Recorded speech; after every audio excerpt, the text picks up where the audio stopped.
If you were with us for last year's championship final between the St. Mary's Huskies and the Acadia Axemen, you know that revenge is on the minds of Acadia. They lost a very close game last year, one of the most exciting games in the history of Husky Stadium. Good afternoon, everybody. My name is Bill Maiden, and working with me on these broadcasts, as always, is Keith Hotchkiss. And today we are dedicating our broadcast to the memory of James McPherson, who passed away on July 19th. James was an outstanding football player here at St. Mary's, and we're going to be making a lot of references to him this afternoon. We're going to be talking to people who played with him throughout his career. And Keith, getting back to the game here this afternoon, last year Acadia finished at 5-3, St. Mary's at 7-1. St. Mary's comes back from the Vanier Cup, and they are loaded. Well, you know, Coach Blake Nill has done an excellent job recruiting, as he's done each year since he's been at St. Mary's. He's got some excellent ball players. From what I understand, Acadia has had a successful year recruiting ball players, and I think the fans are in store for a heck of a football game this afternoon. Well, we've seen a lot of great St. Mary's Acadia games here over the years, and we'll probably be referencing those as the afternoon wears on. But certainly when you look at the number of players that have gone on to the CFL, for example, from both these schools, I don't think there are too many schools that have had as many players go to the pros as St. Mary's and Acadia's have. Yeah, both these programs have been very successful through the years, and you know, there are years when Mount A have had good teams, there are years when St. FX has had good teams, but I think consistently, if you look over the Atlantic Conference over the last 20-25 years, Acadia and St. Mary's are the schools that have put together the programs that have been most consistent, and as a result, they've got a number of players that have played in the CFL in the past. A lot have been very successful, Grey Cup winning teams, and currently today there are a lot of players from both these teams currently playing in the CFL. Well, you played on the last team that won the Canadian Championship in 1973. It's been 27 long years, and I grew up watching you play football. Can St. Mary's do it this year? Is this going to be their year after coming so close to the Vanier? You know, I think it's one of the things that everybody around campus is, I think, trying to keep in perspective, but there is a tremendous feeling of anticipation that the Huskies will make it back to the Vanier Cup and be successful this year. They came so close last year in Toronto, and I think that's the big challenge for Blake Nill and his players, is to keep that perspective and to be ready for every game, because it's a long road to get there. Well, we're going to go right now to an interview that we did with Steve Sardi, the receivers coach for the St. Mary's Huskies, and we'll be back for the opening game festivities. Let's go to Steve Sardi. I'm here with Steve Sardi, the receivers coach of the St. Mary's University Huskies, a former wide receiver with St. Mary's and a former teammate of James McPherson's. And Steve, you went to high school 1 year with James. You played here with him for several years. Talk a little bit about what kind of a guy he was. James was just a great guy on and off the field. He gave it his all every day, every practice, every game especially. I had the opportunity to live with James for 2 years too, so I get to know him really well off the field, and he was a great guy. People gravitated to James because he was, he took everyone for face value, didn't judge anyone, and just he was a great guy to be around. And on the football field, I mean, you know, he'd come out here and be a starter, but still want to run scout team, just to show the younger guys that he was a leader, and never was the kind of guy that thought he was better than anyone else.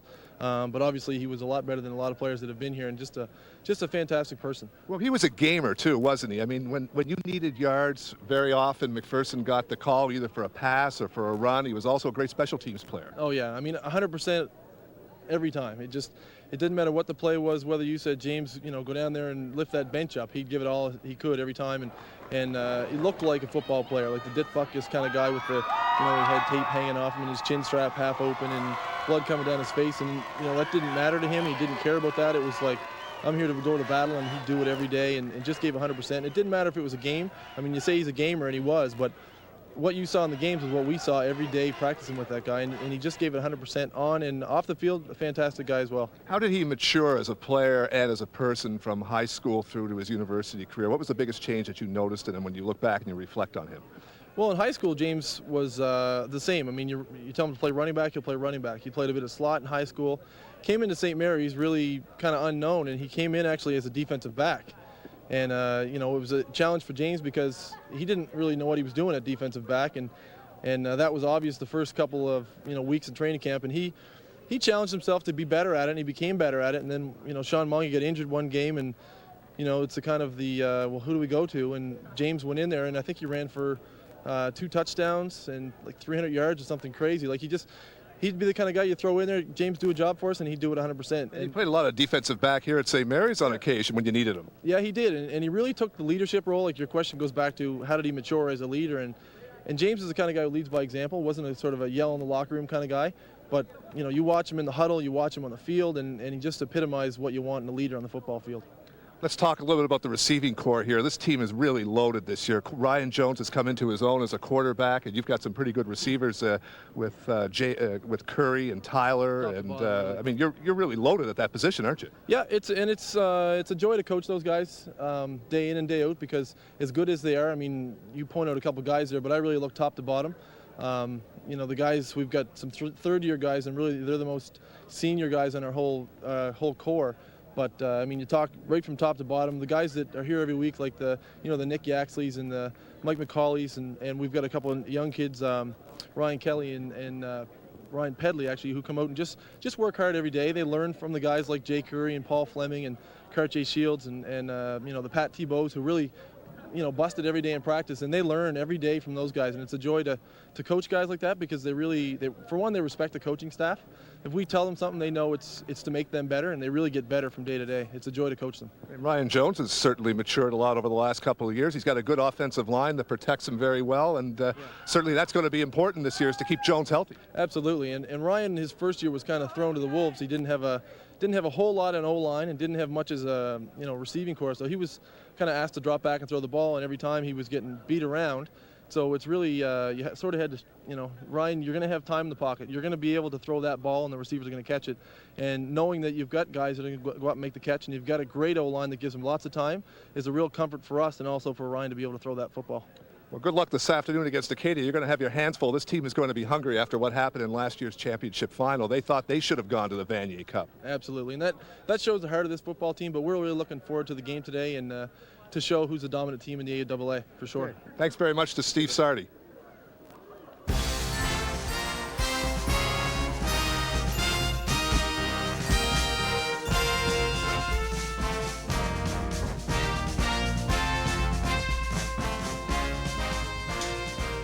We're just a couple of seconds away from the opening kickoff, and before we go to the opening kickoff, we're going to go to an interview that I taped with George Grant, who is the owner of the Hamilton Tiger Cats and the chairman of this year's Vanier Cup, and whose son plays for Acadia, number 3, Will Grant. We're just waiting for that to be queued up. And Keith, as we look at the festivities on the field, we're going to have a kickoff, ceremonial kickoff for the QE2. The proceeds of this game, some of the proceeds of this game are going towards the QE2. And of course, we mentioned at the top of this broadcast that we are dedicating our broadcast to James McPherson. We are ready now for that interview with George Grant. Let's go to the interview.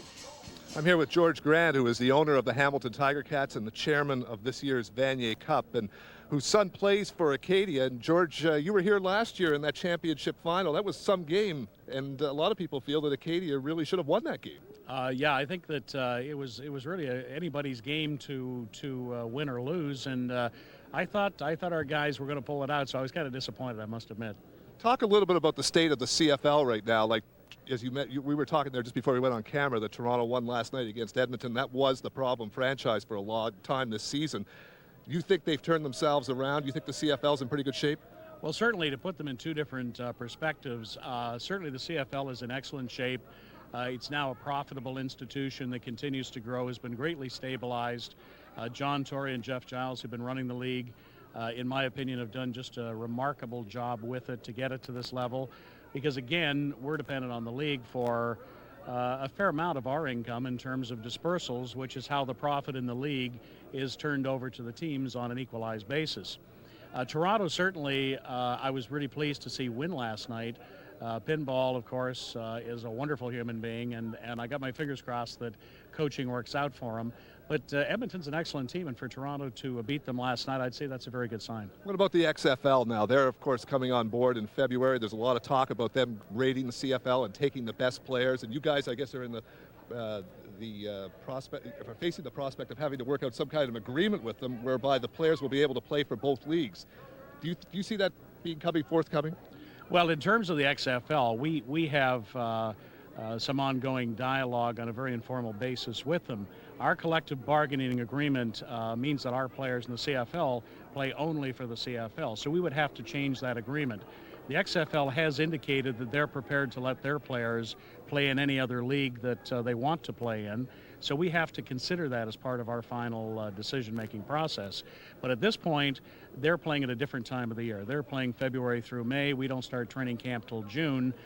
So it may, as much as anything, be a wait-and-see attitude as far as whether or not we want to have a wide-open attitude toward players moving back and forth. One of the concerns, of course, is injuries. I mean, if they get injured playing XFL, we've lost them in the CFL. So these things all have to be weighed, but as usual, we'll be very careful and very diligent about how we make that decision. What about the Vanier Cup? Last year they had 12,000 people in Toronto in the Sky Dome for Laval versus St. Mary's.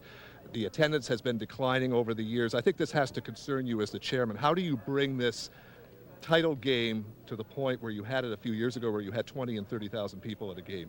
Well, I became chairman of the Vanier Cup this year. I was asked if I would take it over partway through the season, which I kind of reluctantly agreed to do. I think it's very important, but I looked at it and thought, I already got a full-time job. I'm not sure that I can handle this properly on my own, but I was lucky enough to get some others from the professional football ranks to help me on the committee, including Neil Lumsden, my general manager for the Ticats, Jim Nish, who's the communications and media man for the CFL, and others who've come on board to help run the thing. So I think what we've managed to do is lift the bar. In other words, I think that we can assure everyone that the kind of product that we'll deliver will be product like we're used to delivering at the CFL professional ranks level. And from that standpoint, that's going to, I think, get us to that necessary 20,000. I guess you hope Acadia gets in there. Absolutely. This is their year. I had my year last year, so this is their year this year. Okay, well, thanks very much to George Grant, the owner of the Tiger Cats, whose son, Will Grant, is number 3 for the Acadia Axemen. We'll be calling his name this afternoon. All right, we have just had the kickoff and a penalty on the kickoff that's going to bring the ball back. Just underway, there's Ryan Jones, the quarterback for the Huskies. And of course, Jones had a superb year last year. And the Huskies are going to be 1st and 10 on their own 12-yard line. So the opening home game for the St. Mary's Huskies, who are 1-0 versus Acadia 1-0, both teams with victories last week. And Jones in the gun to pass. And that is incomplete. And it looks like there's the receiver, whose number we don't have, has been injured. Looks like Tyler. Let's take a look at it, Keith. He got hit as he went up in the air. He got hit. Whoa, boy, did he take a shot in the stomach. Yeah, number 18, Travis Tyler. That's right in the rib area, and he was pretty well exposed, Bill. I'm sure at the very least it's wind being knocked out of him, and at the worst case, it could be a rib injury. He took a really terrific shot and was stretched for that ball when he was hit by the Acadia defender. I'm sure they're talking about that right now, because that's the one thing that receivers fear the most, is being exposed like that, because it just opens you up to a big hit. And that's what Tyler took, was a hit right into the stomach, and he is still down. Wow, we've got a chance. We can look at the standings. As we mentioned, both teams are undefeated, St. Mary's and Acadia. And if you were with us last year, you remember that we had a very exciting championship final, probably among the most exciting games ever played here at Husky Stadium. And Tyler is up and coming off under his own steam. So maybe, Keith, all it was just having the wind knocked out of him, and that certainly is good news for the Huskies, because they're looking for a big season from Tyler. 2nd down and 10 for the Huskies on their own 12-yard line. Just underway on a perfect day for football. And you know that Acadia has revenge on their mind this afternoon. Jones again puts it up. Incomplete. So the Huskies are going to go 2 and out. Yeah, Bill looked like he was looking for number 80, the slot back, Paul Fleming, and just overthrew him. And so it's 0-2 for the Huskies. They'll be punting to Acadia, and Acadia should have pretty good field position, probably inside the Huskies side of center field.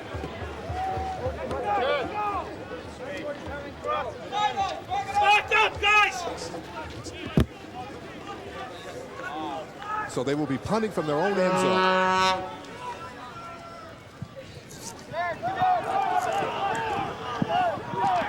And they get to St. Mary's bounce. No flag on the play, and so Acadia's going to have good field position. 1st and 10 on the St. Mary's 46. Breckenridge is the kicker for St. Mary's, the new kicker this year, who the Huskies are very high on. And last year that was a real problem for them, their special teams. And if you watch the Vanier Cup, you remember that St. Mary's had a number of opportunities for field goals, and they just couldn't convert. So Kristen Pipe is the new quarterback for the Acadia Axemen, succeeding Blaine Scatchard, who is the quarterback coach. And Scatchard is going to be trying out this year for the XFL's Las Vegas team. And that is incomplete. Intended for number 80, Rob McDougall. And that was in his hands, Keith. He should have had that. Yeah, that was a pass that he should have held on to, and a break for the Huskies. And interesting that both teams, Bill, are coming out throwing the ball to start this football game. 2nd down and 10.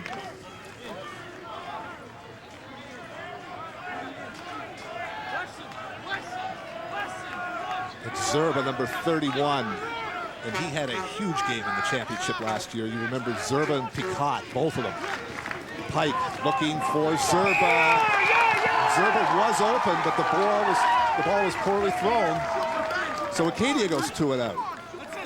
Hit there a few nerves on both sides of the ball, Keith? It looks that way, Bill. Certainly Zerber was open, and it looked like Pipe just threw to the wrong side, threw to the outside, and Zerber was looking to the inside. But yeah, I think it's a case of nerves for both teams. Both St. Mary's and Acadia have improved over last year, and you know, certainly St. Mary's wants to make it back to the Vanier Cup, and Acadia wants to have a shot to get there too. So I think they're feeling each other out right now, and I still think we're in store for a pretty hard-fought contest here this afternoon. Well, these two teams appear to be the class of the league. Sharp back to punt from his 48-yard line. That's Nash. Oh, stepping up on the 10-yard line. And Acadia with good special teams play.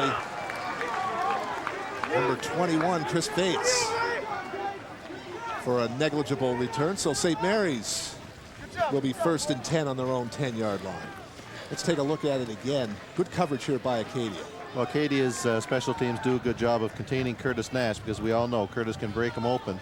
And they did a good job of containing Curtis on that particular punt return. So there's Perez, number 34, who had a big week last week down at St. FX, 129 yards of rushing.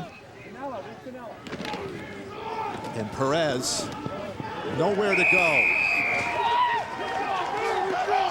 Although we haven't had an opportunity to see these teams perform yet this year, but the word that we hear is that Acadia has a very strong defense, and that's probably the strength of their team, at least early on in the season, as we watch the replay with Perez being, you know, hit about a yard over the line of scrimmage, and probably a gain of about 2 yards on that particular play. But certainly Acadia's defense has got the reputation as carrying the team so far. Ryan Phillips, 6'2", 254-pounder, put the grips on Perez.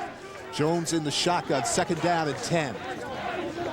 Huskies with 5 wide receivers. Yes! And that is complete to Fleming. And Fleming is going to be very close to a 1st down if they mark it at the 20-yard line. It's going to depend on the marking, actually. I think that... Are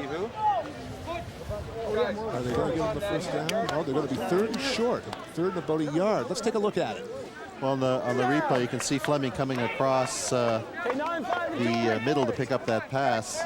Tebow had run a clearing pattern, as well as number 88, Dave Stalla. They were going deep, and Fleming came across, just not able to pick up the 1st down. So Breckenridge will punt from his 5-yard line. And it's a short punt. The Huskies better get out of the way. And Romans comes up. It looks like it's going to be no yards on St. Mary's. So that was a poor punt by Breckenridge. Romans came up and took advantage of it. A whole bunch of players in there, but it was a bounce back. And Acadia is going to have excellent field position. Well, this is going to be a real test for the St. Mary's defense. We watch the referees conferring on the call. No yards. Again, St. Mary's, no opportunity to give yards to the bounce back. It's going to be first down from here. Okay, so that penalty's declined. Let's take a look at it. Looks like they've waved off the penalty there. You can just see the tail end of the St. Mary's special teams making the tackle. But it'll be 1st and 10 for Acadia at the 30, so they're in excellent field position. Let's see what the St. Mary's defense can do, Bill. Do we know why they waved off the penalty? It's usually something we discussed before the game with the referees. Zerba straight ahead, and the power of Zerba, 6 feet, 195 pounds. Kyle Morrison with the tackle, and Zerba's got the first down. Bill, that kind of has a ring to it, the power of Zerber.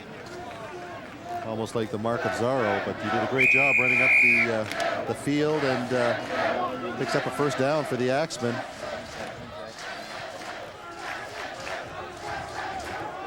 First and 10, Acadia on the 17-yard line. They are threatening early in this football game.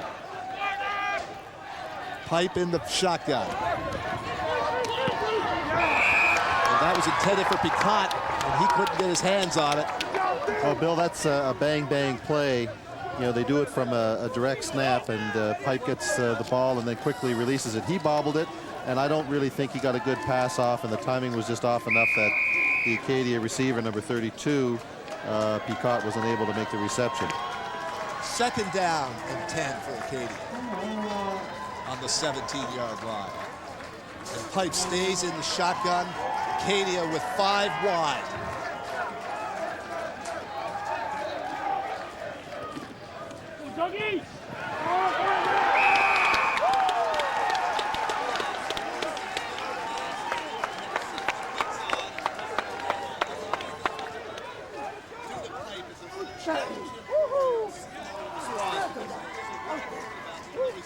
Year and understudied Blake Scatchard last year. He didn't play a lot of football, and they want to see how he can handle that rush. Well, that's going to be the key to St. Mary's. If they can put pressure on the quarterback and, with their defensive line. I think Doug Borden was the first guy to penetrate and get in there and make that tackle. But they've got tremendous quickness, both on their defensive line and on their linebacker core. And that's going to be the key to St. Mary's containing the pass game for Acadia. And that time they were successful in dropping Pipe for a loss. Murray Tarvis is going to attempt the field goal from about the 32-yard line. And it's wide. And Nash fumbles it, and he's going to concede the single point. Well, Bill, I think the St. Mary's defense did a good job holding Acadia to a point. And I think the Butterflies are out of both teams now. I think they'll settle down now. I think you're going to see some tough, hard-nosed football. And very interested to see how the Acadia defense holds up to St. Mary's rushing game, and see how St. Mary's starts to mix things up now that they've got a couple of series under their belts. First and 10, St. Mary's on their own 35-yard line. Jones with Hakeem and Perez in the backfield. Perez cuts it back. Come on, Acadia's right there. 31 hit somebody. Perez may have picked up about 3 yards on that play. Perez really likes to cut it back when he runs that ball, and Acadia obviously has been looking at the film because he is very talented at that, and they were ready for it on the backside. Let's take a look at it. Well, Perez is very quick. You can see he changes his direction. He was cutting it back inside there, Bill, because he thought he saw an opening, and Acadia were able to close it off very quickly. They gave him 1 on that, or 4, so make it second down and 6. Jones in the shotgun, Perez in motion. There's the handoff to Perez. He's got some room and a first down over the 50-yard line. Well, that's a great call, Bill. I think Acadia probably were looking for the pass.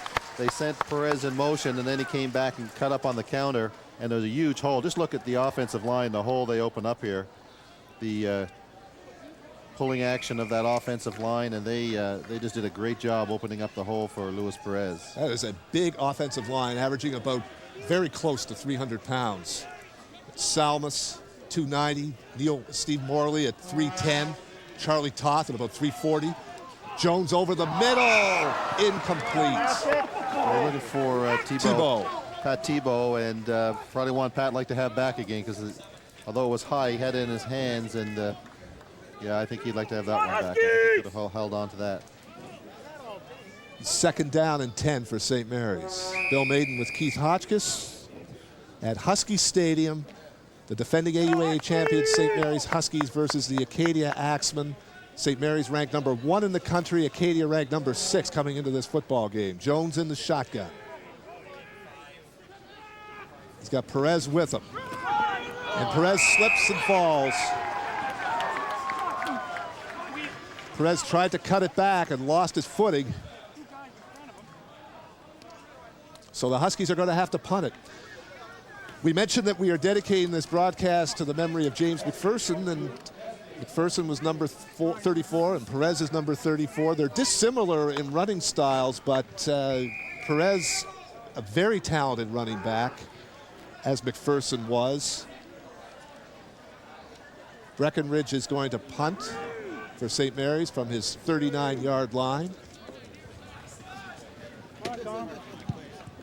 And he gets off a better punt this time. It's taken on the 27-yard line. The Huskies are down. Their special teams, Demers, number 2, was there. And Tom McDonald, the linebacker, number 44, was there for St. Mary's. Let's take a look at that. Good special teams coverage by the Huskies. Well, that's what the Huskies are going to need. There you see Demers and number 27 also in there. McPherson getting down very quickly and holding Acadia to a little or no run back on that punt. 1st and 10 Acadia on the 29-yard line. Zerba in the backfield. Acadia looks to be running a very similar offense to what they ran last year. They don't look to have made too many changes. Here's Zerba rounding the corner. Knocked out of bounds, but Zerba is going to be very close to a 1st down. Picked up about 8 or 9 on that play. Kyle Zerba, very talented running back who thrives on lots of work. And let's take a look at Zerba as he comes right into your picture. Well, he's able to get outside, and again, Demers comes over to lend a hand with number 12, Curtis Nash, to make the tackle. But he is a talented running back, and it's going to serve Acadia well if they can mix up that passing game with a running back that is able to pick up the yards like Zerba can. Again, Zerba. And he should have the 1st down. A good crowd here this afternoon at Husky Stadium for the opening game of the season. It's been a long time since we've had football. Going back to the Atlantic Bowl, I think it was the 20th of November of last year against Waterloo was the last game here. St. Mary's victorious, went on to the Vanier. But the week before that, I think the best of the 3 playoff games was the one that St. Mary's and Acadia played here on November 13th of last year. You would not get a more exciting football game than what we had that afternoon. 1st and 10 for Acadia, pipe over center. Picot, and he didn't fool anybody. Kyle Morrison was there, the defensive end, number 40. Yeah, they handed off to number 72, Allison. I'm not quite certain. Oh, I'm sorry, Allison. Not really a counterplay. I think he was trying to go wide around the opposite end, but you're right, Bill. Didn't fool the St. Mary's defense. Here you can see him coming around that wide side. And looks like Kyle Morrison was able to get his hand out, and then Demers came over and helped out. And it'll be 2nd and 11 for the Acadia Axemen. St. Mary's has Morrison, Borden, Irwin, and Lyman, the transfer from Boston College, number 95 up front.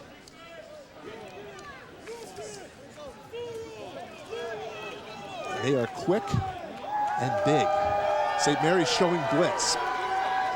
Pipe in the shotgun. Flag on the play, maybe too much time.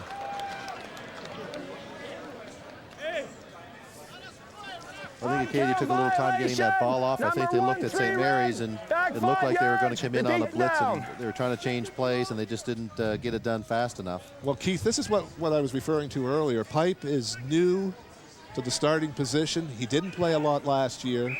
He's facing a very intimidating defense, and he's got to be a little bit nervous when he sees 7 or 8 guys up on the line wanting to get in there and take his head off. Well, I think for a quarterback, a young fellow who's getting his first opportunity to start, does put a lot of pressure on his shoulders, and you're right. Coming into this game, I'm sure he wants to perform very well, but probably just a little bit of butterflies in his stomach right now. Well, Pipe's got some room to run, and he's hit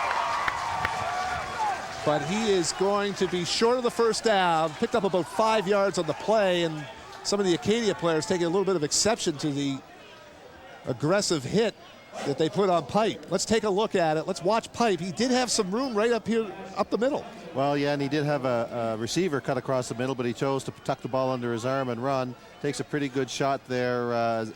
Can't quite see the Huskies number, but some of the Acadia players were taking a little exception to that, but I think St. Mary's wants to welcome him to Husky Stadium and say, if you're going to run, you're going to get hit. Well, he made a nice move on Morrison. Got away from him. Sharp to punt from the 30-yard line. Fayette and Nash are back.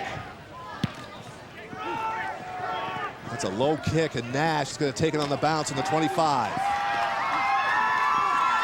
he's got some room to get to the outside. He could go. Nash looking to cut it back. Still on his feet. And a nice run by Curtis Nash up to about the St. Mary's 52-yard line.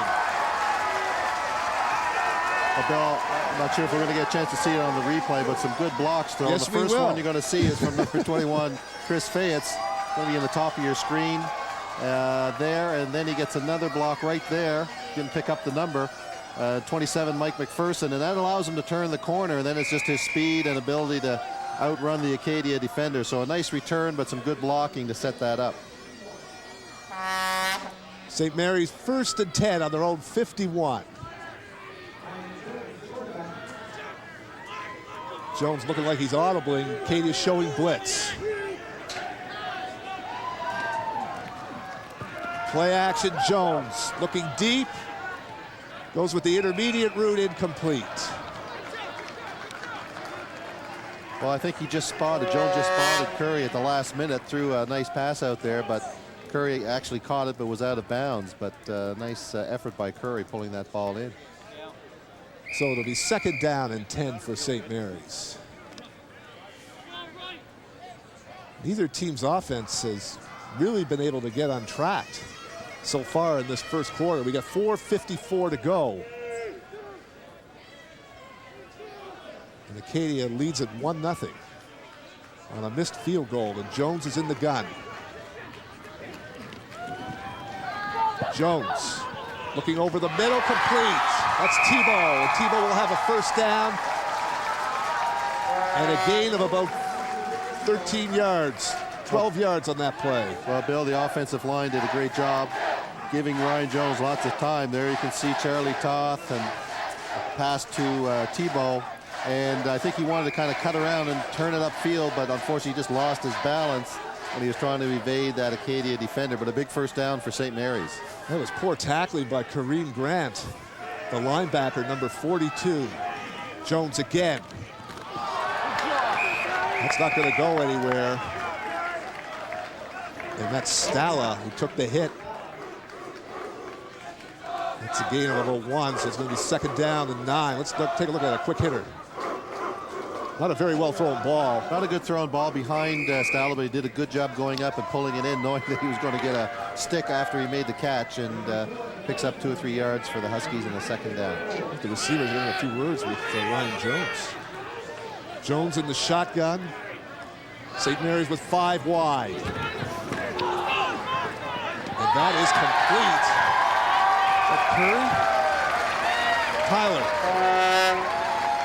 Yeah, Travis Tyler, number 18, Bill, was wide open, and Jones able to find him and get the ball out there, and another 1st down for St. Mary's. And now they're starting to put some plays together. They're starting to find the open receivers and move the ball. That was a nicely thrown pass by Ryan Jones. St. Mary's takes a timeout. Jones threw that ball about 35 yards across the field.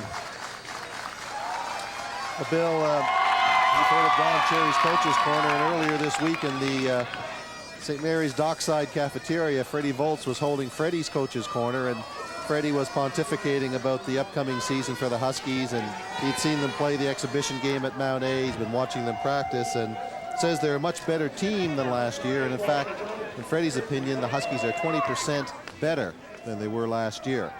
And Freddie's prediction for today's game, 35-17 for St. Mary's. Earl Surrett who works at St. Mary's, been a fixture here at St. Mary's, works with the caterer, Aramark, predicts 29-10. Roberto Catalano, the food service director at St. Mary's, predicts 23-9. Joe Macri, who's the manager for Aramark, 28-21, and I came in with a 28-24 prediction because I think these two teams are going to play pretty close here this afternoon.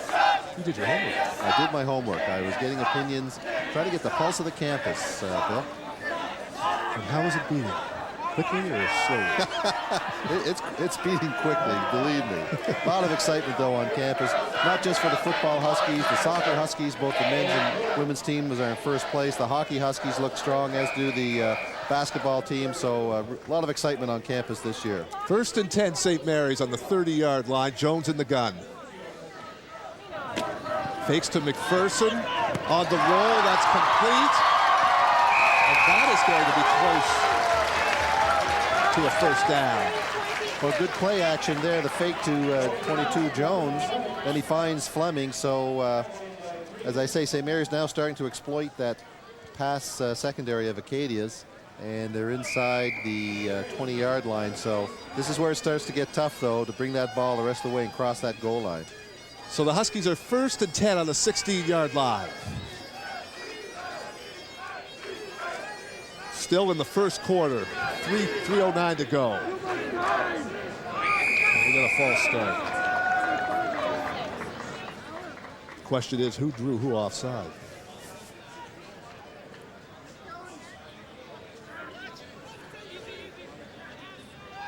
Katie offside. Up 5 yards, first down, repeat it.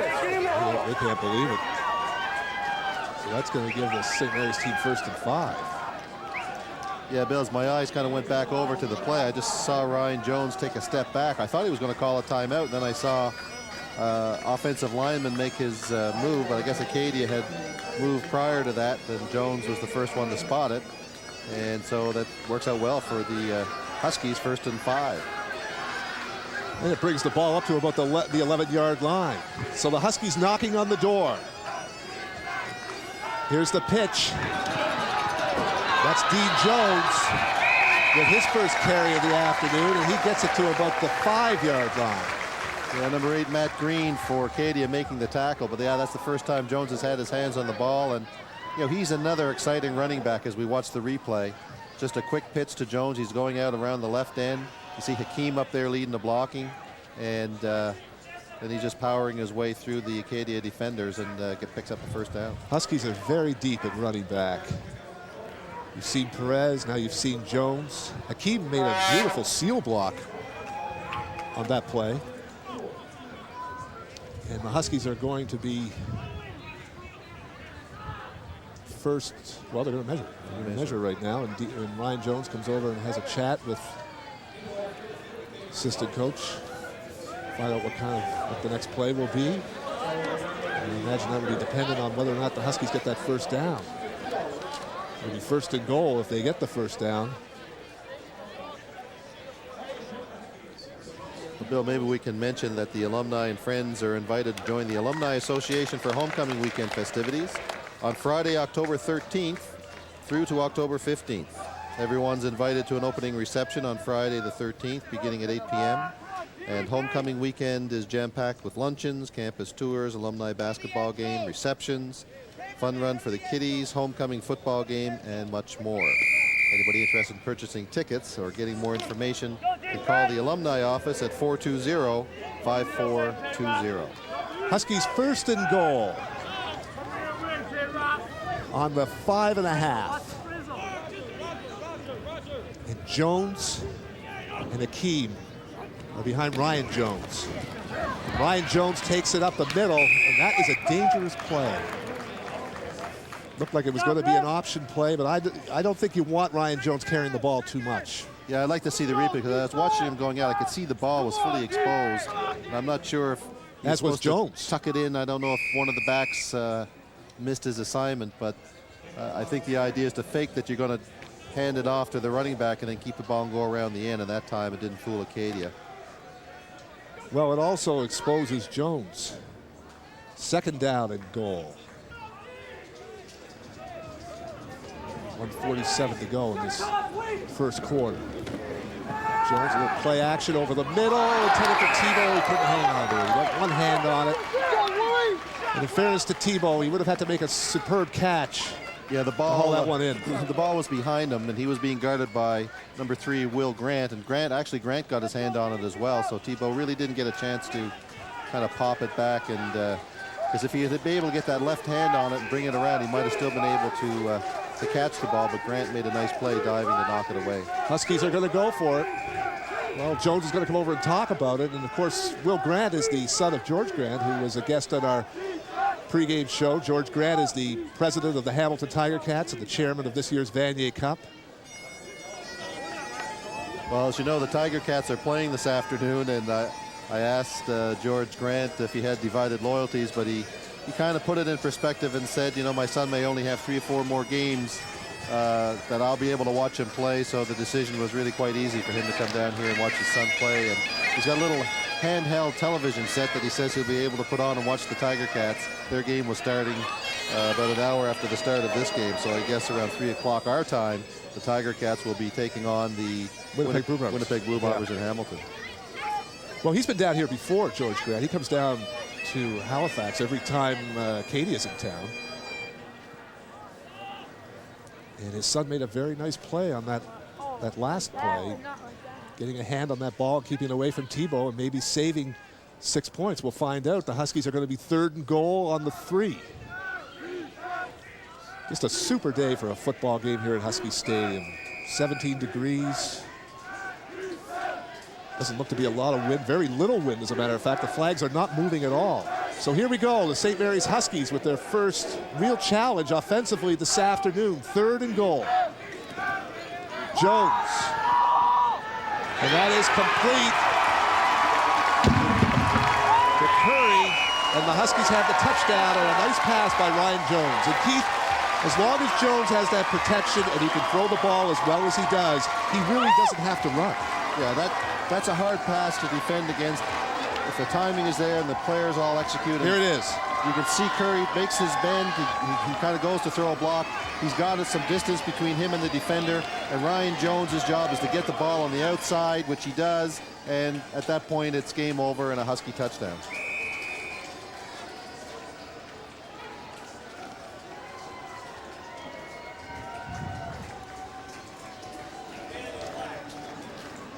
So the extra point will be attempted by Breckenridge.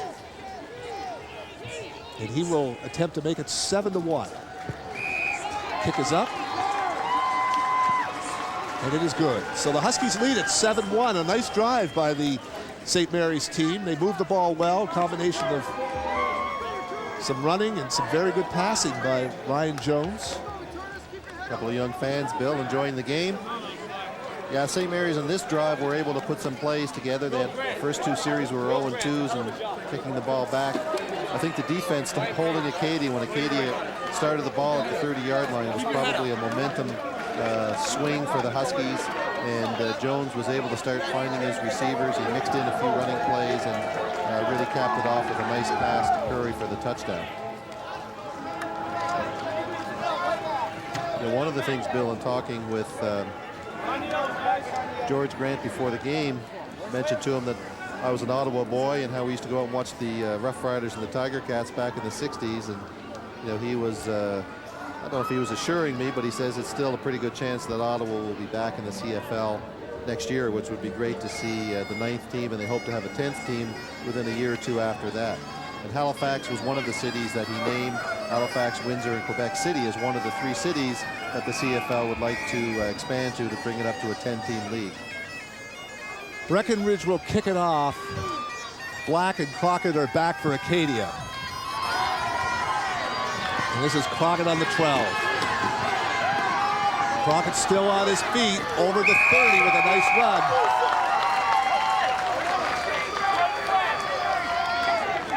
So a gain of about 18 yards, and Acadia will be 1st and 10 from about the 32-yard line. A flag is on the play. We'll have to wait for the call.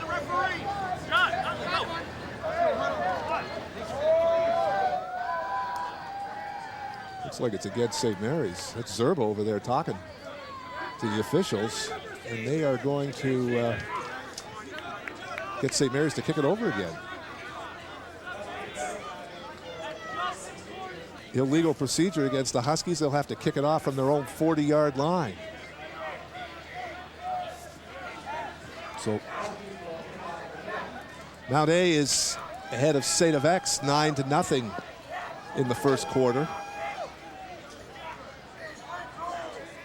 St. X, which has had a rough couple of years after their Vanier Cup appearance a few years ago. And they've got a lot of new players down there in Antigonish that John Stevens has to work in. They're going to be here for the homecoming game in mid-October. Breckenridge to kick it again. It's a low kick. Pocket on the 18, bobbles the ball.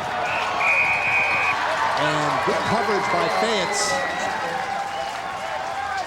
Yeah, he was, Cockett was lucky he was able to get his hands on the ball and hold on to it for Acadia. You know, if he'd been able to make a clean grab of the ball, he probably would have been able to get a decent run back. You can see the ball's kind of curving away from him, and then he just can't. I think he took his eyes off it as he was looking upfield to see where he was going to go. And he was lucky. Number 21 was barreling in there, Chris Fayetz, and very nearly got that ball back for the Huskies. 1st and 10, Acadia. On their own 18-yard line. Kristen Pipe is still the quarterback. You see he has nobody in the backfield to block for him. Huskies backing off, and that is Zerba. And Zerba didn't get anywhere. You see Demers and Morrison in there. Demers number 2, Morrison number 40. They respect Zerba.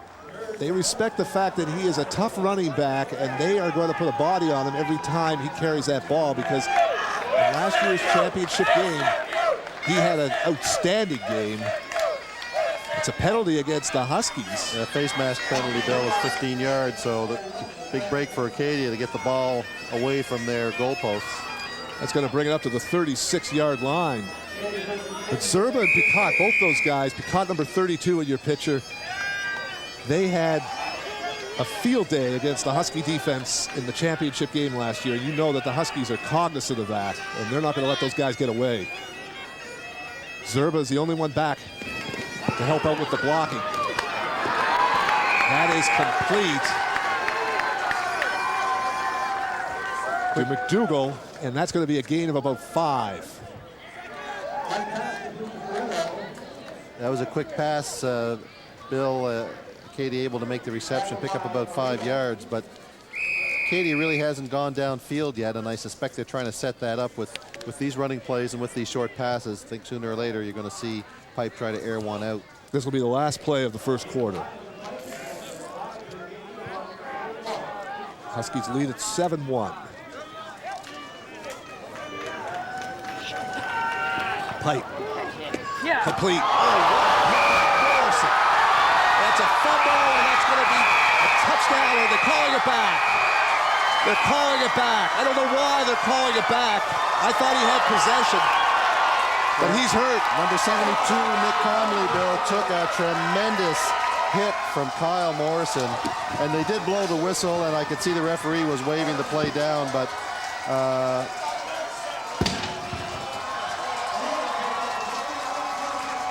he took a shot on it. Again, I hope he's just winded, but he took a tremendous shot on the side as the St. Mary's receiver on the first play took from the Acadia defender. So I guess it's 1-1 right now in that department. But well, that was a tremendous hit by Morrison. Morrison, 6'3", 220-pound defensive end. Outstanding football player. I haven't seen Kyle since just before training camp, and I asked him, I said, before they went into camp, I said, how do you feel? And he said, I feel really good. I'm ready. And he showed it on that play. You know, Bill, one of the toughest things, just going to get the call from the referee here. Well, that player's still down. Well, I guess they're going to chat over with the captains. But one of the tough things for the receivers coming across like that is that very thing. They're very vulnerable because their full concentration is on the ball coming from the quarterback, and a defensive linebacker or a defensive back can come up and really get a good, hard, clean shot, and it certainly happened that time. We hope number 72, Corey Allison, you know, will be all right for the Acadia Axemen. I'd like to see that again. That was a tremendous hit by Morrison. Similar to the hit that Mifflin put on an Acadia player down in Wolfville last year. Do you remember that? That made the TSN highlights show. That was a bone breaker by Morrison. I don't know what the officials are discussing, Keith. Whether it was a fumble. You know, I think it was a fumble. I mean, he lost the ball as soon as he got hit. Aruda picked it up and ran it into the end zone. Let's listen to the official. Well, no, he's coming over to talk. And the player, Allison, he's sitting up. Let's take a look at it. Let's watch Morrison right here. Watch him. Boom. It was a clean hit. Oh, it was a clean hit, Bill. And watch Aruda. And I think that was a fumble, and St. Mary's should get the touchdown. They blew the whistle as soon as Aruda started running, but I think that Allison had possession. But what a hit Morrison put on Allison. Blake Nill is giving his version of how he thinks it should play out to the referee. Referee's now going over to talk to Sonny Wolf. Allison is up and walking off the field, and that is a good sign. Well, Allison 6'2", 185 pounds. Morrison 6'3", 220. Well, that's going to be probably one of the hardest hits that Gomley is ever going to take. And he walks away on his own steam, and we hope we see him back in the game a little later on. But he looks a little wobbly there as he's coming off the field, Bill. Well, this Husky defense is extremely aggressive. We have an inadvertent whistle on a loose ball. We're going to replay the down, second down. I don't agree with that. I don't agree with that.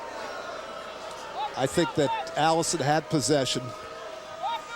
It should be a St. Mary's touchdown, but they're going to replay the down. So, second down and 5. You see Morrison sneaking up. He's looking for Pipe. That's a good draw play to Zerba, and that's going to gain about 8 yards. And we have another injured Acadia player and an injured St. Mary's player. Well, the hitting's starting to pick up, Bill, and I think the referee's probably trying to make the best out of a bad call on that hit. I think it probably was a fumble. The referee did blow his whistle, but it was after the ball had squirted loose, and I think they probably said, okay, let's replay the down. That's the safest way to bring this thing to a resolution. That should be the end of the first quarter. What a first quarter we've had. Now watch this. This is a nice draw play to Zerba. And he makes a good run to get 8 yards, pick up the first down. And that really fooled the St. Mary's defense. They were coming after Pipe. Well, Bill, Umberto Catalano just brought you this hot dog, courtesy of Aramark. You guys are good for one of those a game. Nail Meagle, his manager. You can hear Blake Neal. Blake is still upset over that call, and he says you make one of those every game. So he's still steaming over that call on that turnaround, and you never know how that's going to affect the outcome of the game. That could turn out to be a determining factor in the game, because certainly Aruda was going in for the score on it. Well, there's Kyle Morrison over chatting with Blake Nill. 2 players down, for one for Acadia, one for St. Mary's. Well, these two teams don't like each other. This rivalry is as intense as any rivalry in this country. St. Mary's and Acadia play each other a lot of times in the run of a year. This year they're going to face each other 3 times, twice here at St. Mary's and once down at Wolfville, probably 4, because both teams are favored to go to the conference championship. So when you play each other that often during the run of a season, some animosities build up between players, and of course, we alluded to the game last year that Acadia really had in their back pocket to win, and literally threw it away, allowing St. Mary's to make a tremendous comeback. It looks like the St. Mary's player, whoever he is hurt pretty badly. He's got a leg injury. We'll have to get a number for you. They're hauling him off. Well, Bill, when you talk about this rivalry, see who that is. It's number 36. That's Barbati. Looks like a leg injury. But if you recall last year, the St. Mary's hockey team played Acadia the second round of the playoffs, and Acadia came up to St. Mary's to play the deciding game, and the Acadia football team all came in painted up. Their faces were painted. They were banging on things and cheering, and you know, really created a lot of support in a hostile rink for the Acadia Axemen. The Axemen ended up winning the hockey game, and the St. Mary's football team, some of the players at least were there, and there were some words being spoken back and forth. So when you talk about the rivalry and the animosity, you know, it's on and off the field, and it carries on, I guess, from generation to generation of St. Mary's and Acadia athletes. Well, it was very prevalent in our generation. Many generations ago. No, I'm only kidding.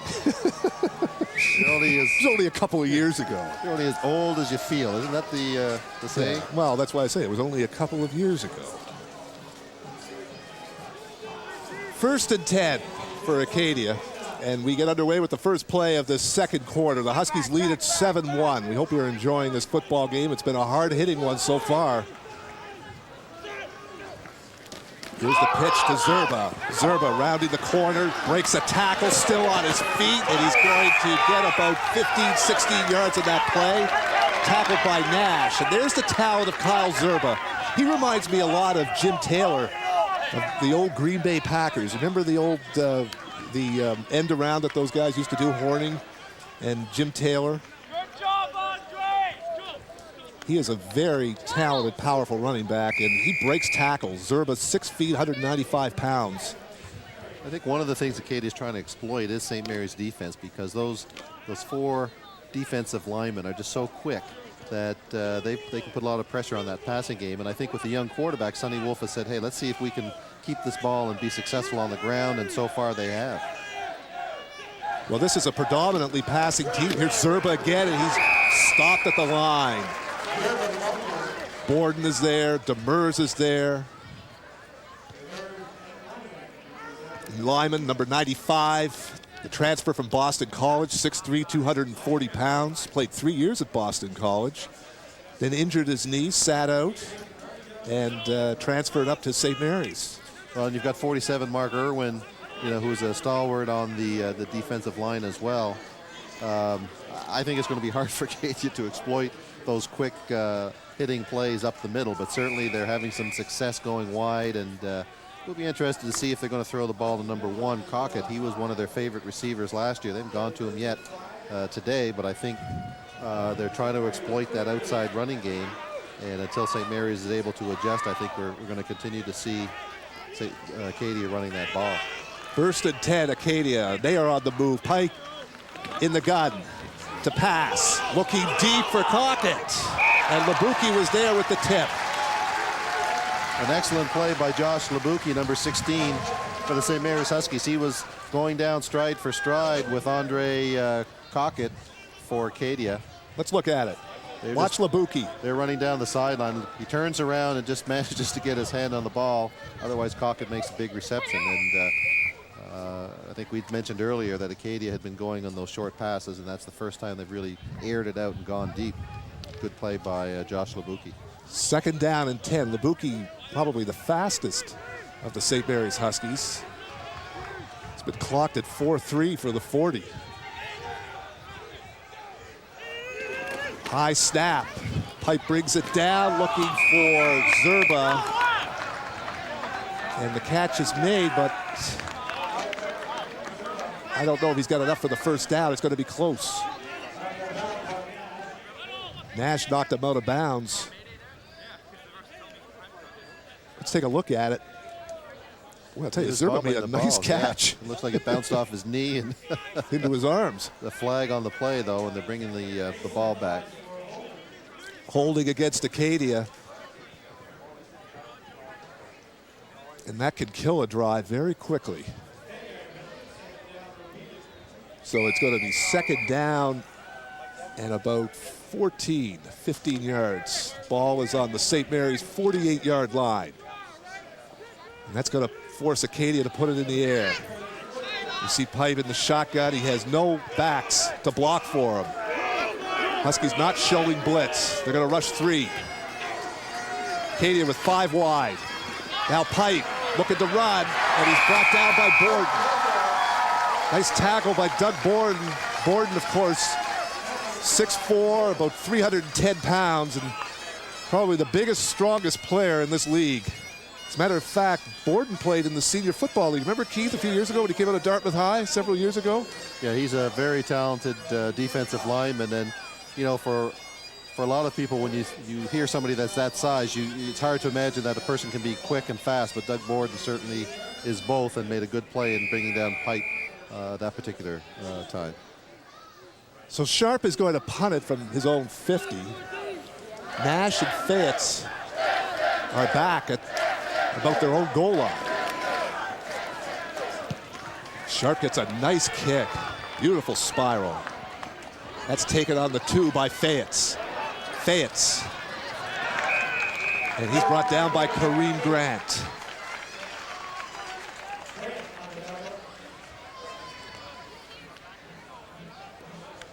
So St. Mary's leads at 4-1, and while we've got a minute, we mentioned at the top of the broadcast that we are dedicating this broadcast to James McPherson. And Keith, I think we should, or 7-1, I'm sorry, and we should point out a couple of James's statistics. He was very prolific. He had 25 career touchdowns. He was a block and tackle winner on the football team in 1996, which is given to the outstanding football team. He was a 3-time conference All-Star. And of course, against Acadia, we'll talk about that in just a second after this play. 1st and 10, St. Mary's, Jones over center. It's Dean Jones. And he picks up about 4 or 5 yards of that play. I'm sorry, no, Perez, that's 34, Perez picking up that yardage. And back in 1993 in that playoff game that went into double overtime, McPherson, which St. Mary's won, McPherson rushed for 302 yards, which was the 4th highest total in CIAU history. That is an incredible number of yards. And we've seen some great running backs here over the years, including Eric Lapointe, who had some big games here at Husky Stadium. But he never came close to 302 yards. Well, it was a great effort by McPherson. We'll chat a little bit more about that later. Play action, Jones. And he is caught from behind. So the Huskies are going to go 2 and out. Yeah, number 74, Josh Thomas, in on the tackle there for Acadia, but Jones just couldn't find his receivers. The Acadia defenders did a good job of covering up the St. Mary's receivers. He tried to scamper to buy himself a little bit of time, and Thomas was able to pull him down. Well, Keith, you and I did a lot of those games that James played here, and what do you remember most about him? Well, you know, the thing I think, you know, and going back to that game, that was just a tremendously exciting game, and for any athlete, to pick up 302 yards in a game, no matter what level you're playing at, that is a superb effort. But Bill, the thing I remember is that, you know, apart from that, you know, he was running back punt. Sometimes he was on the special teams and played defense. So he was an all-purpose player. Oh, that was close to a late hit. And that was Romans on the receiving end of that punt. In fact, you know, McPherson, when he first came to St. Mary's from Cobequid in Truro, he came as a defensive back. Very unheralded. Very unheralded. In his second year, got a chance in the offensive backfield, and, well, the rest is history. It's going to be 1st and 10 for Acadia on the 38-yard line. So they have excellent field position with 10:27 to go in this first half. Pipe has Zerba behind him.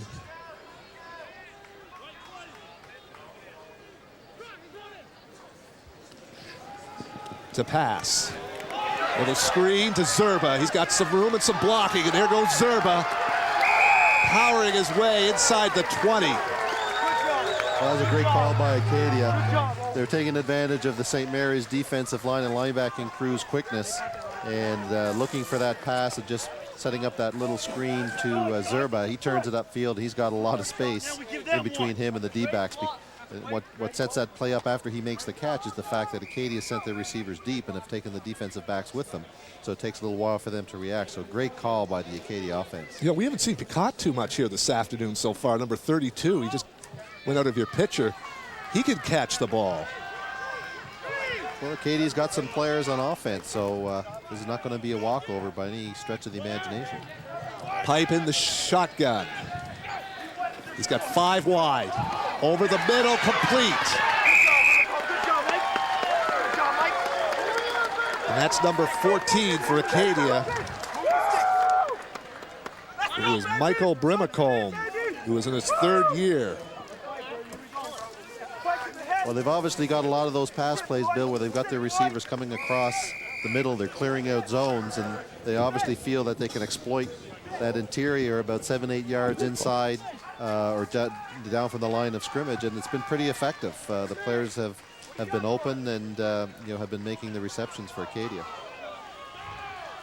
1st and goal for Acadia on the 8. Zerba in the backfield, pipe to pass. Deflected and caught. That's Brimacombe again. That was a deflected ball at the line of scrimmage, but Brimacombe with good concentration brings it down. Yeah, nice catch by Brimacombe. It makes a nice move. Take a look at it. Let's see who Nash. got a hand on it, Keith. Yeah, if you can see, yeah.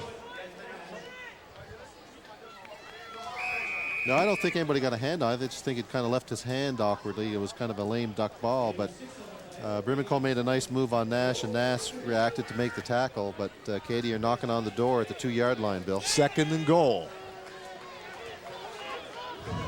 This is where you call on Zerba. Oh, pipe takes it inside.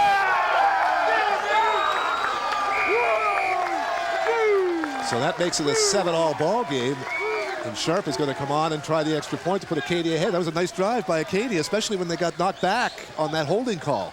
Well, we talked about that earlier. That can come back and be a turning point, but create an opportunity for the team to pick up momentum. And, you know, the conventional thinking by a lot of people is that these are the 2 teams that are going to be fighting it out this year in the AUS, and it's very, very close so far in the first half.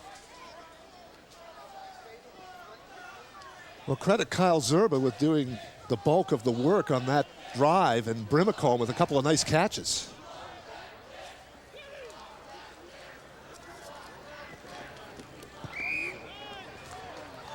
Tarvis with the point after.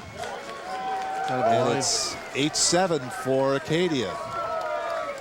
Line drive convert there, but you know, I think Acadia did a good job in preparing for this game with Pipe being 1st year behind the helm as quarterback, giving him the short passes and the running game, and not trying to get him to try to do anything too spectacular in the early going. And this last drive, they were able to put together a few receptions and go in and score. So thus far, you know, I think they're kind of bringing things along slowly. I think we're going to be in store for a great second half, because I'm sure, you know, Blake Nill is not going to be happy with the fact that the game is this close.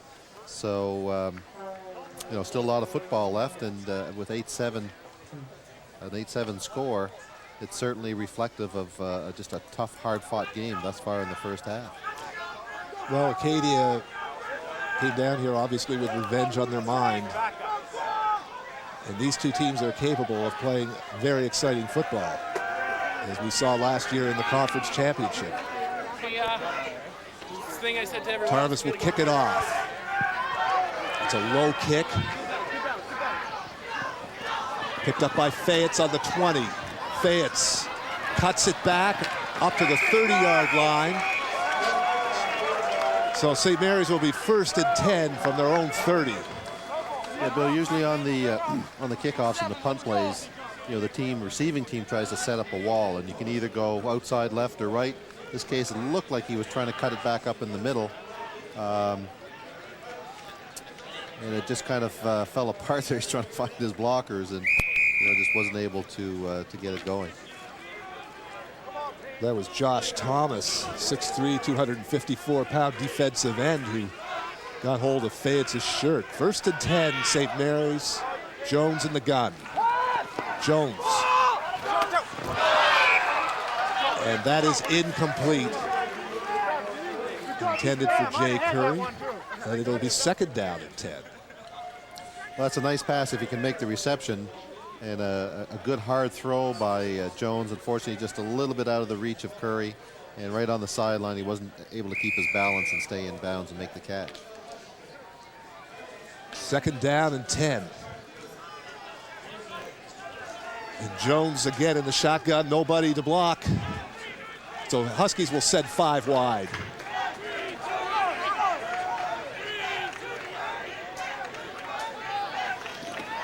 Jones with time to pass. Oh, great. Could have been a intercepted that, intended for Stala. Grant got his hand on it. That was not a well-thrown ball by Ryan Jones, and he was lucky it was not a turnover. Looks like a pass interference call against Acadia on number 88, Stala.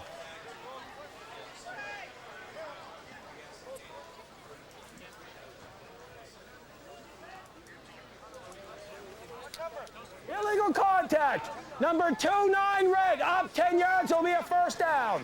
Well, that hurts. Because St. Mary's would have had to punt. Now they've got a first down on their own 40-yard line. So it keeps the drive going. Number 29, Ryan Payne, getting called for that infraction. Jones, complete to Curry. And Curry has about 8, maybe 9 yards on that reception.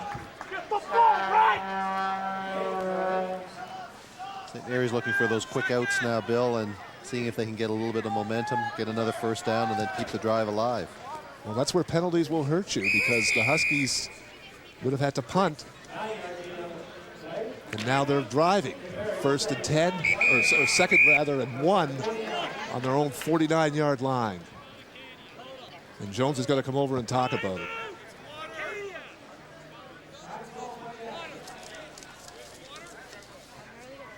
Acadia calls the timeout.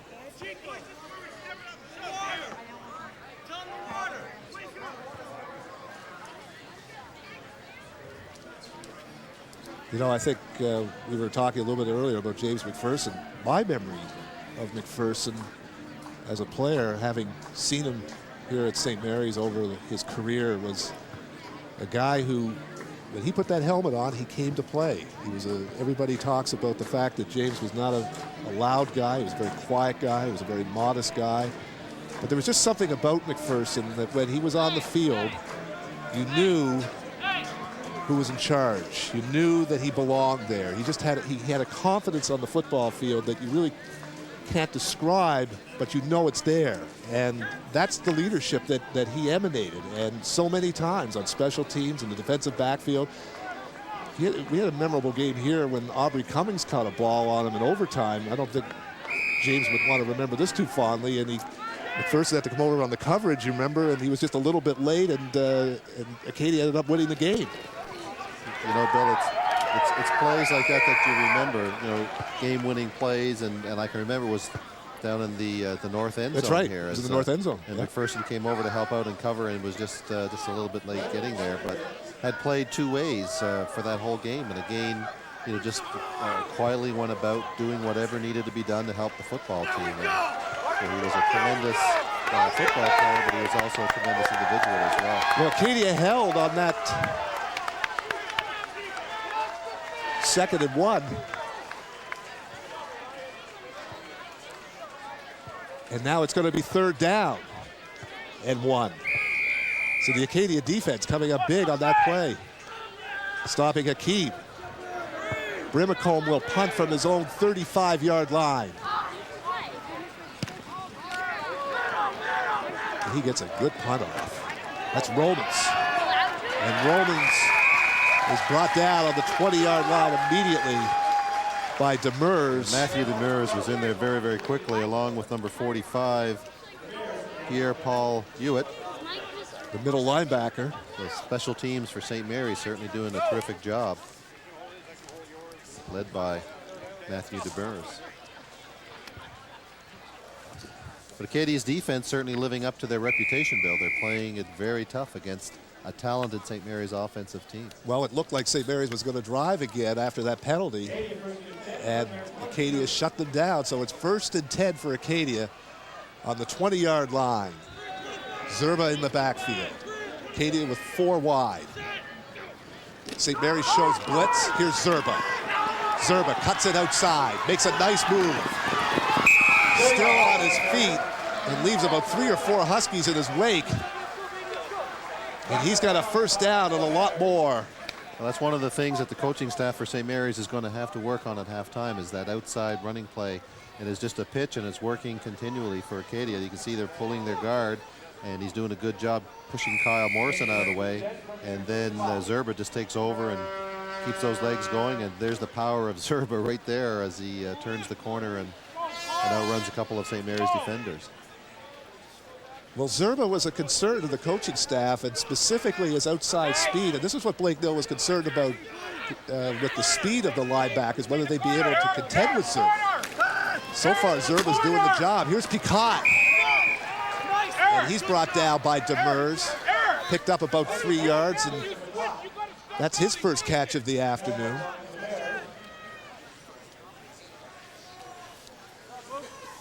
Yeah, just watching that play unfold, you know, Picot goes and does it out, but Zerba was right behind him, and Zerba laid a hit on the defender that was watching Picot. So it's kind of a design play for Zerba to, it's a timing play because Zerba can't run interference, but he certainly does a good job making a good hit after the pass was caught. Second down and 6. Pipe to pass, incomplete. And Hewitt was in there to bother Pipe. Intended for Picot, so Acadia is going to have to punt with 4:50 to go in this first half. Number 20, Trefton Bowlers, new defensive back for the Huskies on the coverage there, Bill. Doesn't his brother play for Jacksonville? Does he? No, I How do think you so. know that stuff? I think his brother plays for the Jaguars. Bowlers. Did last year. You know, speaking of a player in the NFL who played that here, remember Jerome Pathon plays for Indianapolis now. That's a short kick. This may be a bit of a run back, no?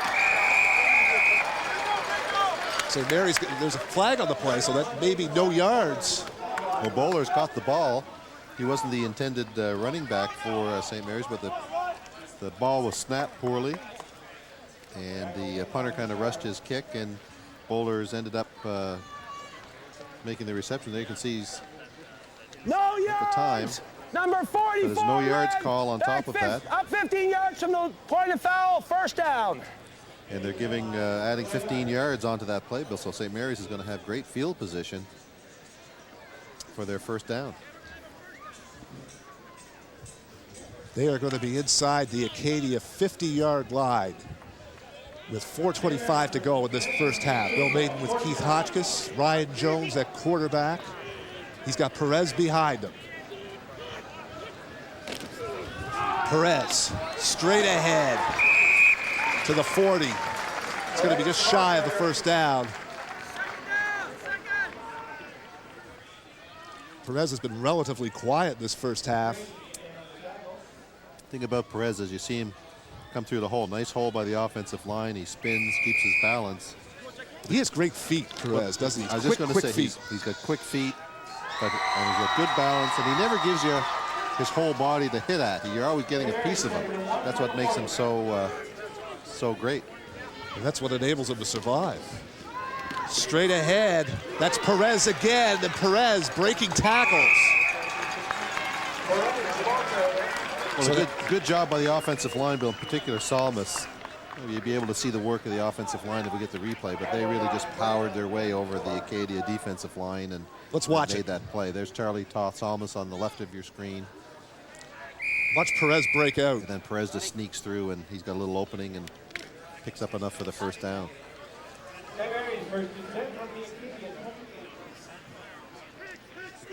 St. Mary's first and 10 on the Acadia 28-yard line. Jones play action over the middle, complete to Tebow. Tebow looking to get outside.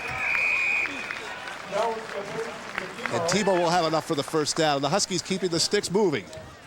Good play by Sherman Romans, number 7 for Acadia, containing Tebow, because he had built up a head of steam as he made that reception, but just couldn't turn the corner. So the Huskies moving the ball on this drive. I'll tell you, that front line is big. Charlie Toth at center. Charlie was about 340. Here's Perez again, straight ahead. And he's going to be just inside the 10-yard line. Here we go. Actually, he'll be on the 11. As we look at our camera from the end zone, watch Perez cut it back. like number 88, Dave Stala, coming in with a play, and Hakeem coming out, which would lead me to believe we're going to see a pass here, Bill.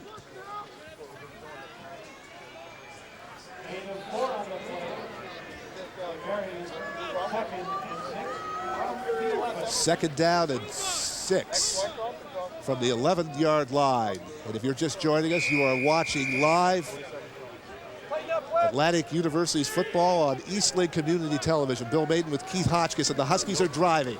Acadia with an 8-7 lead. There's the pass to Curry. Touchdown, Huskies. Well, that was a nice drive by St. Mary's. Good work by Perez, Jones, Tebow, and Curry. And the offensive line. Everybody contributed on that drive, and obviously the St. Mary's coaching staff found something there. They sent that play in, and Curry was pretty well wide open, able to run in the end zone without anybody even getting a hand on him. Good call by the St. Mary's coaching staff.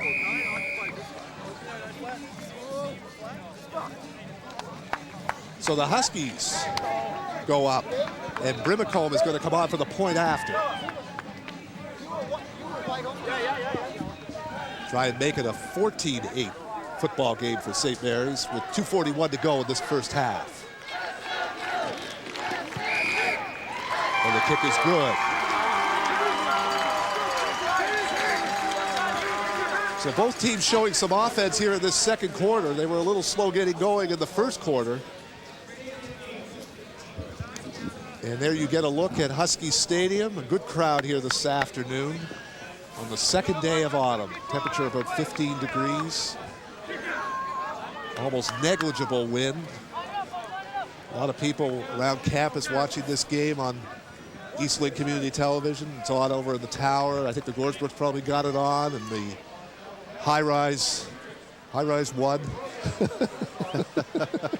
The low-rise. The high-rise 1 is Vanier, correct, Keith? The high-rise 1 is Rice. Oh, Rice. Okay. Low-rise is Vanier. Oh, low-rise is Vanier. And of course, high-rise 2 is being worked on as we speak. And that's Loyola. That's Loyola, yeah. I know my way around. I get corrected, when I start referring back to high-rise 1 and 2, I'm told that we don't call them that anymore. Just you and I and the cab drivers, Bill. Brimacombe with the kick. Huskies lead at 14-8. That's a live ball picked up by and a good tackle. Well, that's the second ball that Cockett. Cockett. He's bobbled on the last two, punt return and now the kickoff return. So he's been having problems. And he's hurt. Looks like he's hurt his leg. Let's take a look at it. See, it went off his leg, and he picks it up.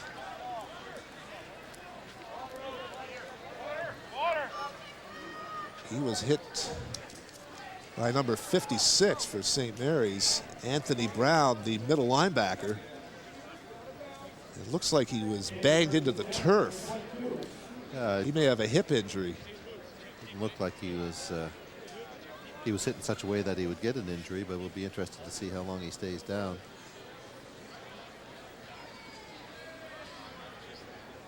Big crowd, though, Bill, for the fundraiser for the IWK, and it's good to see the citizens of Halifax come out and support a worthwhile cause.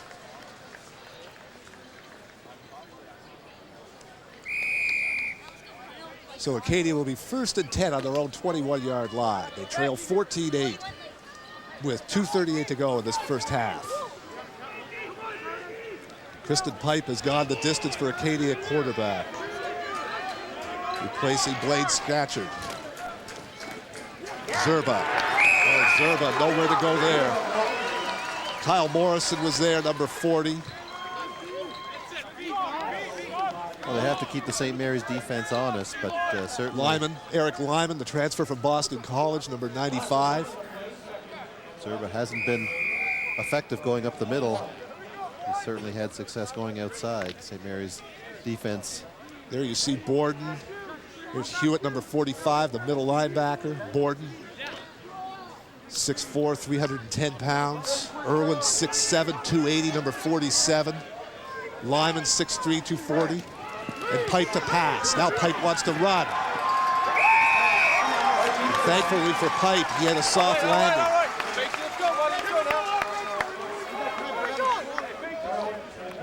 Irwin was there. and Borden. And if you get a soft landing when those guys hit you, you can thank your lucky stars. So Acadia will have to pump, and Sharp is going to come out. Well, Curtis Nash and Labuki and Chris Fates did a good job on coverage, and Pipe was looking that side of the field. He just couldn't find anybody open, so he had to see if he could run with it, and the St. Mary's defense were able to contain him. There's Fates waiting for the punt.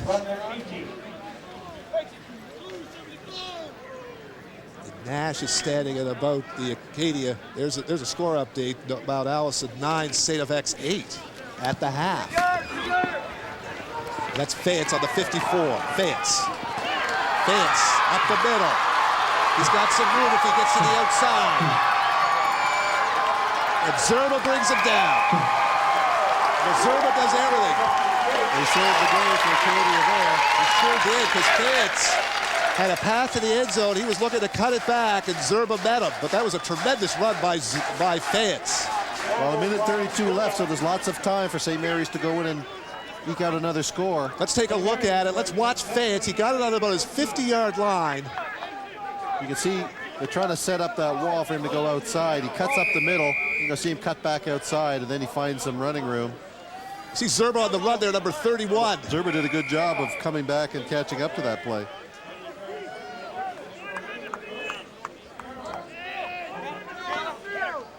And St. Mary's knocking on the door, 1st and 10. And I think they're about the 16-yard line of Acadia as Ryan Jones comes over to talk it over. Bill, maybe we can just mention once again that St. Mary's homecoming weekend is October 13th through October 15th. And there'll be an opening reception Friday night at 8 o'clock over in the Tower. And there are luncheons, campus tours, an alumni basketball game, receptions, things for the kids, and a homecoming football game, and a lot more, usually a hockey game and soccer to go along with it. So if you want more information or tickets for the various events, St. Mary's homecoming, call the alumni office, 420-5420. And that homecoming, Bill, is becoming a bigger and bigger event each year, with more and more St. Mary's alum coming back to partake in the festivities. I'd like to see Carol Morgan. Yeah, so would I. Jones play action, looking for the end zone. Intercepted by Acadia. You know, Bill, as I looked over to you when you mentioned Carol Morgan's name. Jermaine Romans with the interception. And Jones, Keith, just to interrupt you for 1 second, Jones threw a blind pass. He did. I was just going to say, he threw it off balance, and he threw it almost sidearm, and then I turned back to the field of play, and there were just too many red shirts in the area there, and they were able to pick it off. Number 7, Jermaine Romans. Here comes Zerba on the field for Acadia. So the Huskies with a chance to go up. Let's take a look at Jones here. You see he just threw it sideways, sidearm. And nice play by Romans. Looking for Curry in the end zone, but like you said, there were just too many red shirts there. You were going to say about Morgan, Carol? Well, no, I was just saying I turned my head when you mentioned his name, and I saw the screen when I saw Jones throw the pass, and then turned around to watch the play unfold, and he just looked awkward when he was getting that ball. Probably one he should have just held on to and regrouped. 1:24 to go in this first half. Acadia dodged a bullet there, so they get the ball back on their own 8-yard line. And no room. And I assume that's Zerba again, number 31. Zerba has certainly been the predominant player for Acadia in this first half. He's been most of their offense this afternoon. St. Mary's just has to make sure that to defend against the big play with a minute 20 left. They don't want to give Acadia anything going into the dressing room, and I think both teams will probably assess what went on in the first half and come out to see if they can exploit each other. But certainly it's been a good game thus far, 14-8 for St. Mary's. But both teams have shown signs of being able to move offensively, but the defenses have done a great job for both teams.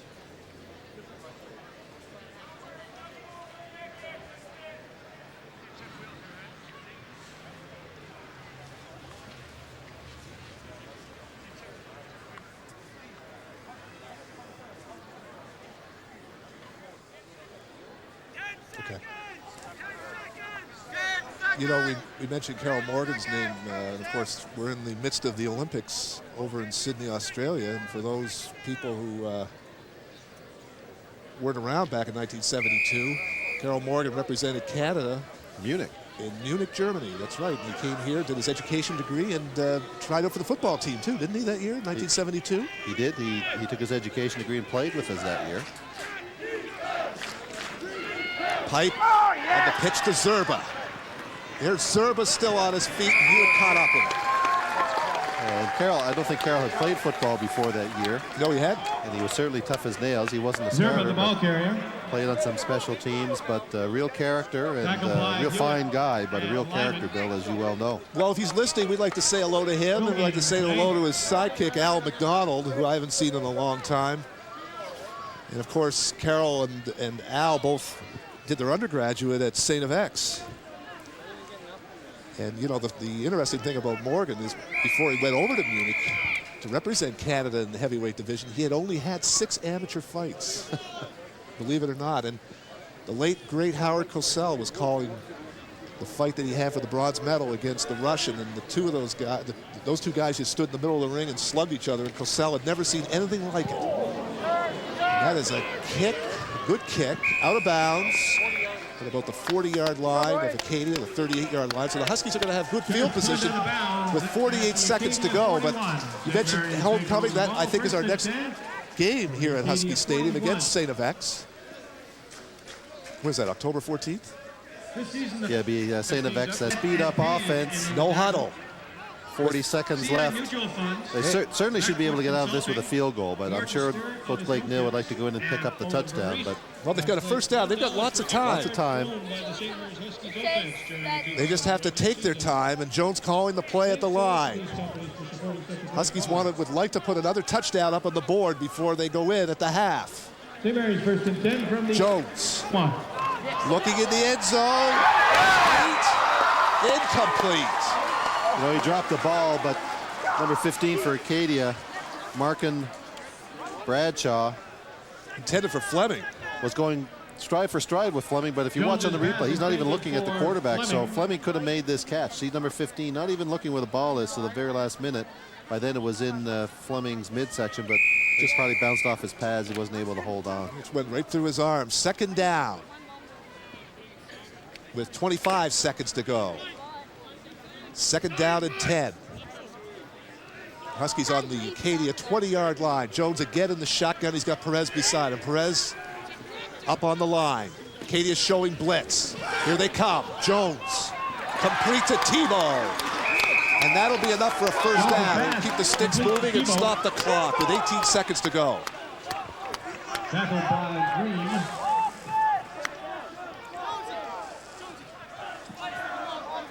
I think St. Mary's are going for the field goal, Bill, with 18 seconds. They've put their field goal team in, and number 14 is out there. I think they've got time for another play. They've got a first down, but well, they choose to go for the sure three. Breckenridge's field goal is good. I think what Coach Neal was afraid of is that if they ran another play and didn't score, that they wouldn't get the opportunity to get the field goal team out there because they had no timeouts left. So I think they went conservatively and picked up the 3 points going into the half. And it gives them a 17-8 lead with 6 seconds to go. And Acadia will get a first and 10 on their own 35. And I think Pipe will probably try and air it out, maybe try for the long pass. Probably what will be the last play of this first half. You know, it's good to be up in the booth again. Last year we were over on the other side because they were rewiring this booth with fiber optic cable. And so we did games from some very different positions.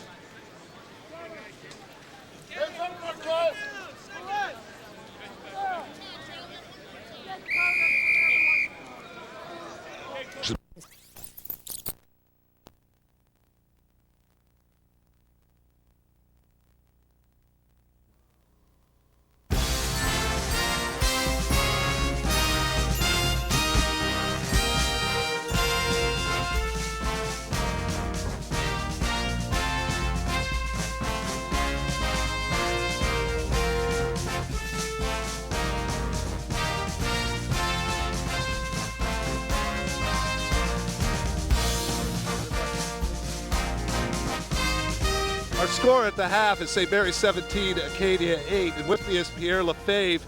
Pierre played football here at St. Mary's back in the early 70s. He coached James McPherson, as we've mentioned at the top of the broadcast, and just before the half, we are dedicating this broadcast to James McPherson. And Pierre, you coached James when he came down here. He came down here originally as a defensive back. And when did you realize that you had a pretty special talent?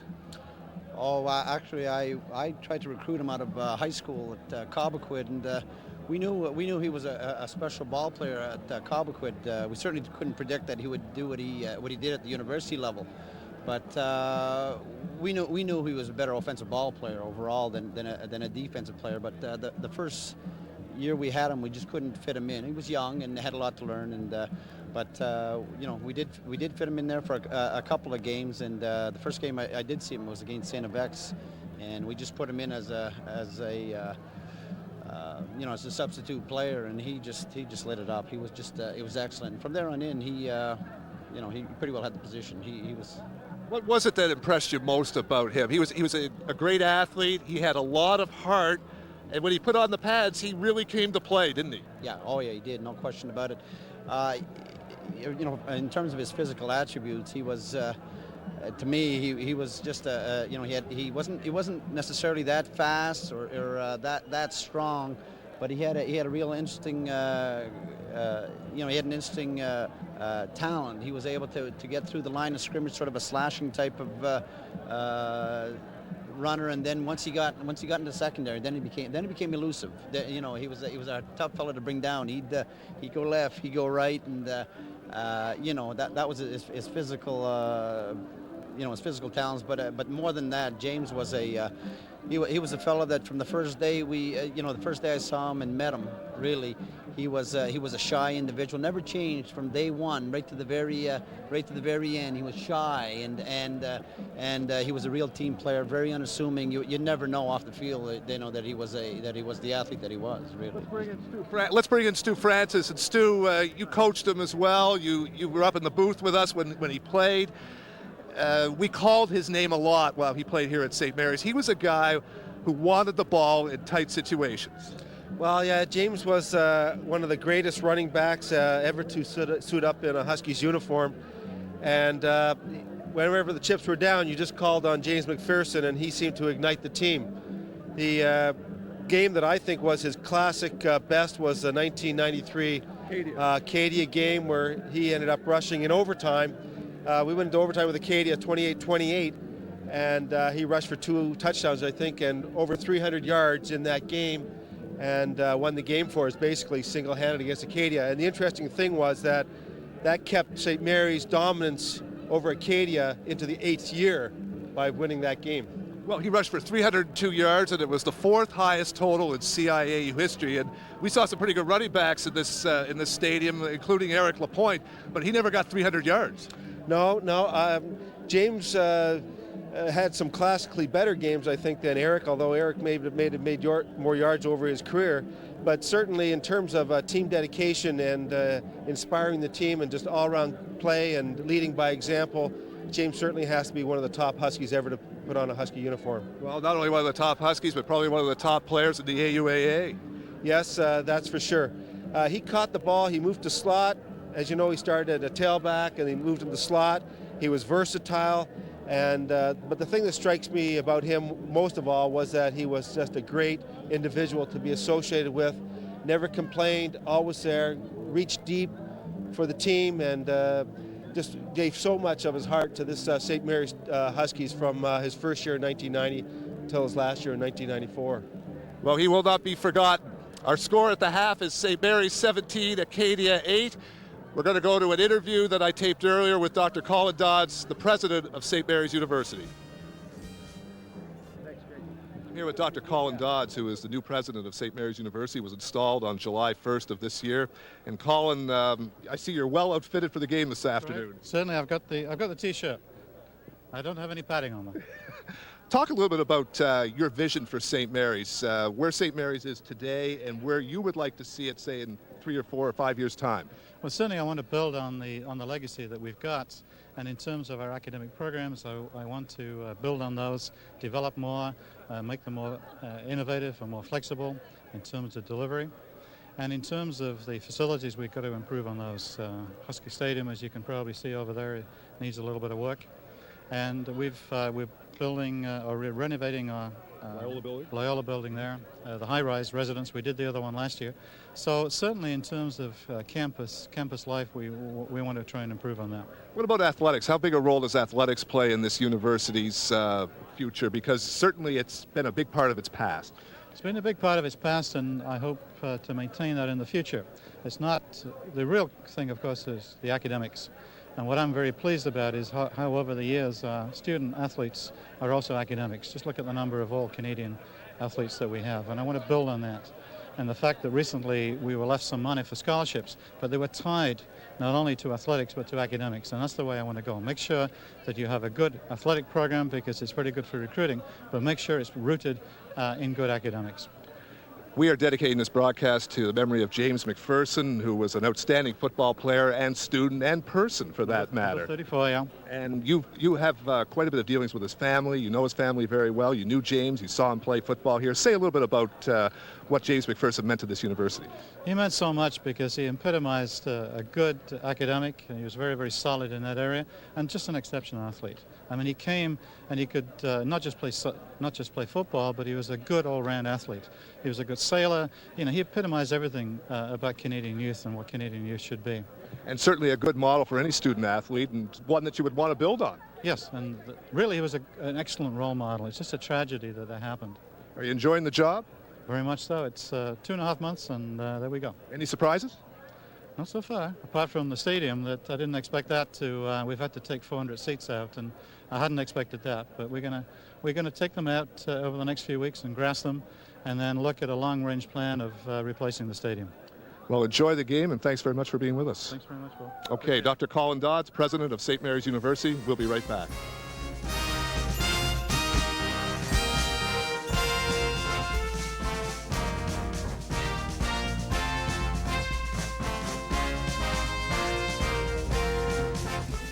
Our score at the half is Acadia 8, St. Mary's 17. And we're just a few minutes removed from the start of this second half here at Huskies Stadium. And we're going to be very shortly having a highlight package for you. We're going to take a look at the touchdowns and some good hits in that first half. This is a very physical football game. All right, here we go. This is Ryan Jones. This is the first St. Mary's touchdown. This is to Curry.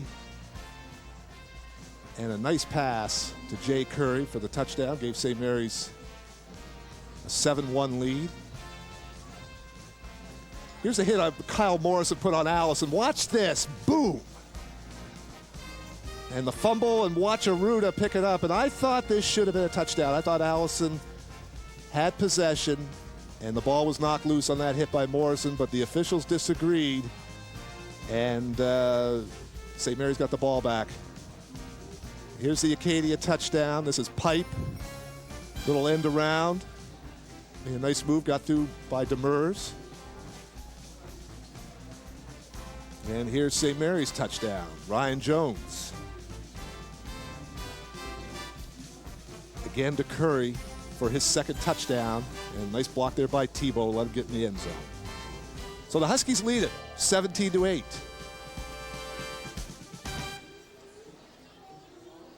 Yeah, okay, we're still on. I thought we were going to go to break, but I've been told to keep talking, and so I shall.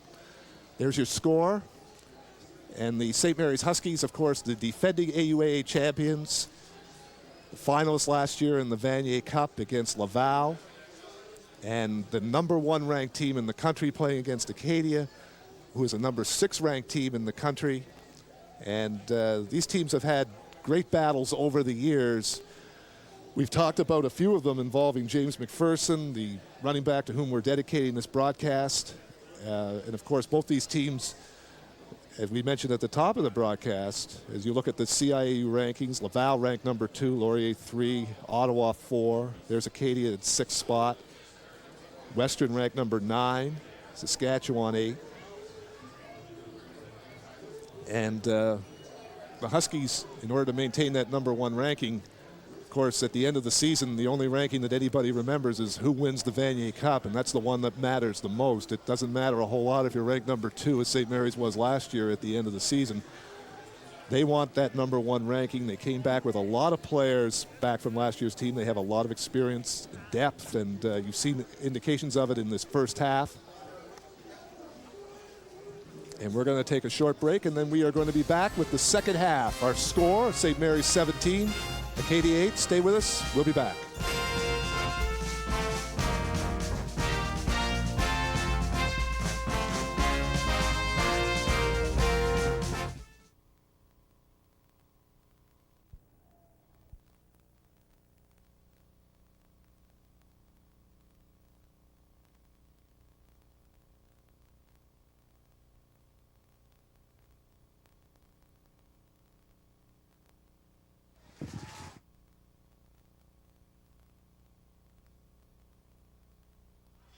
What happened to the...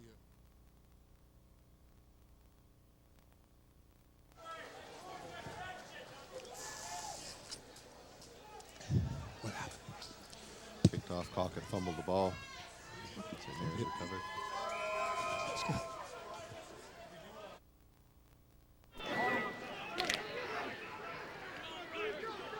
Recovering a fumble.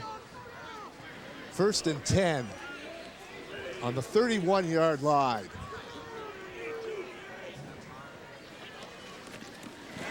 Jones, play action. Over the middle, incomplete, intercepted. Intended for Tebow. And that was intercepted by Pascal Eviar, number 21. Nice play, Bill, by Eviar. Tebow went up for the ball, and Eviar was there, and they fought for it. Eviar took control and gets the ball back for the Acadia Axemen. Let's take a look at it. So Acadia, which fumbled on the opening kickoff of the second half, gets the ball back. And now, with Pipe at quarterback, they are 1st and 10 on the 27-yard line. Zerba in the backfield. There's the pitch to Zerba.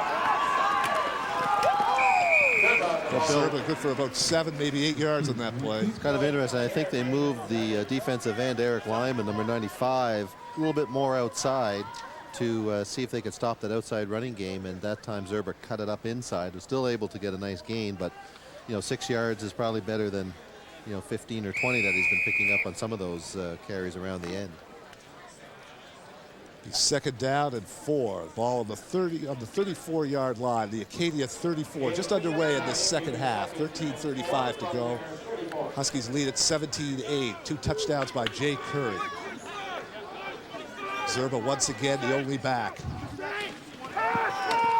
Pipe. And that is complete to McDougall. Nice concentration by McDougall, number 7, Denny Aruda. Tried to knock that ball down and it went by his arm, and the grab was made by Carrillo and almost broke it. Watch Aruda here come in. Boy, that was good concentration by McDougall. Nice run after the catch, too. Well, it's a good thing that Roberts was able to run him down, because that could have been a really big gain for Acadia. 1st and 10 Acadia on the 49, their own 49-yard line. Pipe under pressure, Morrison is there. And Hewitt, number 45. Well, that's really the first time the St. Mary's defense has been able to get to Pipe. They've made a couple of tackles when he's been scrambling, but they just came right up the center. Hewitt just comes right barreling up the center. Nobody laid a glove on him, and he's able to stuff Pipe there. Big loss for Acadia. 2nd down and about 18. Ball back on the Acadia 41-yard line.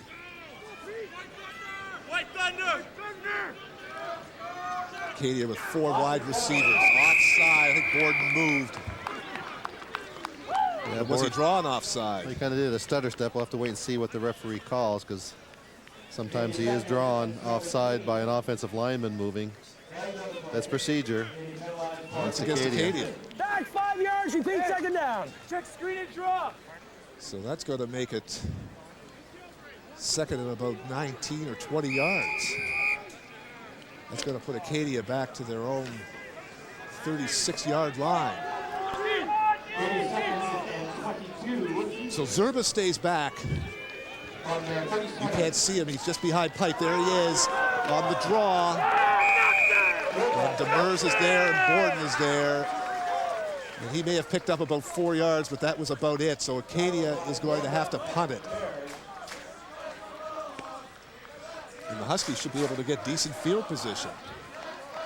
I think Pipe and the Acadia offense were trying to catch St. Mary's, looking for pass and going with that draw, but they didn't fool the St. Mary's defense. So consequently, Acadia is a 3rd and 20, going to punt the ball, and St. Mary's will get their hands on it for the second time in the second half. Fayetz and Nash are back at about their 31-yard line. Travis to punt.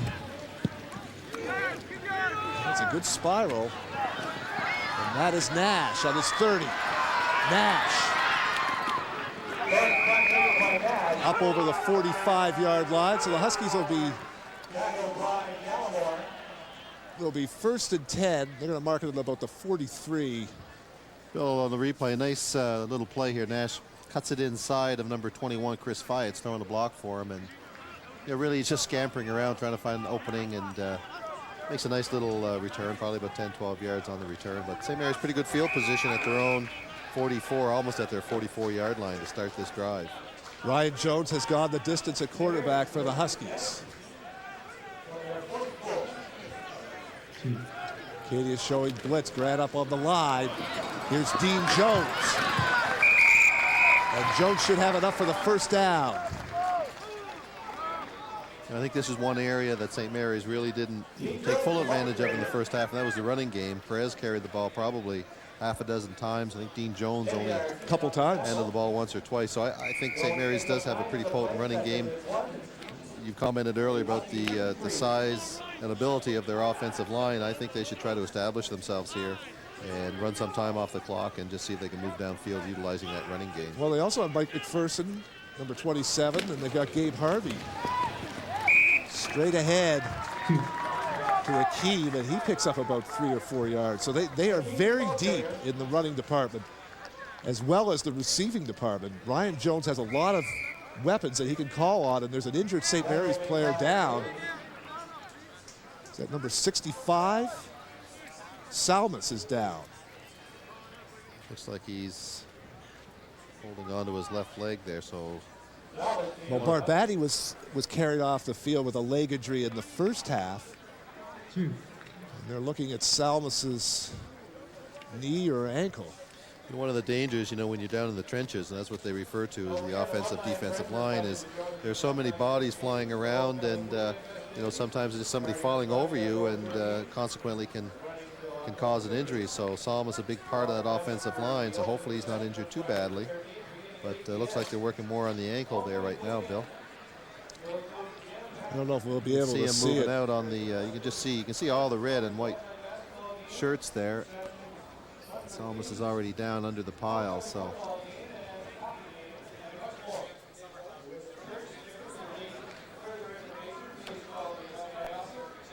Well, if Salmus is hurt badly, that'll be a big loss for the St. Mary's offensive line because he was an all-star last year for the Huskies in his second year from Edmonton.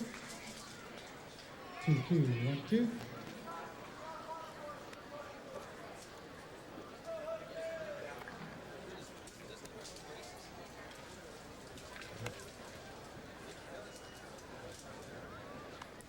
We've had some hard hits in this game this afternoon.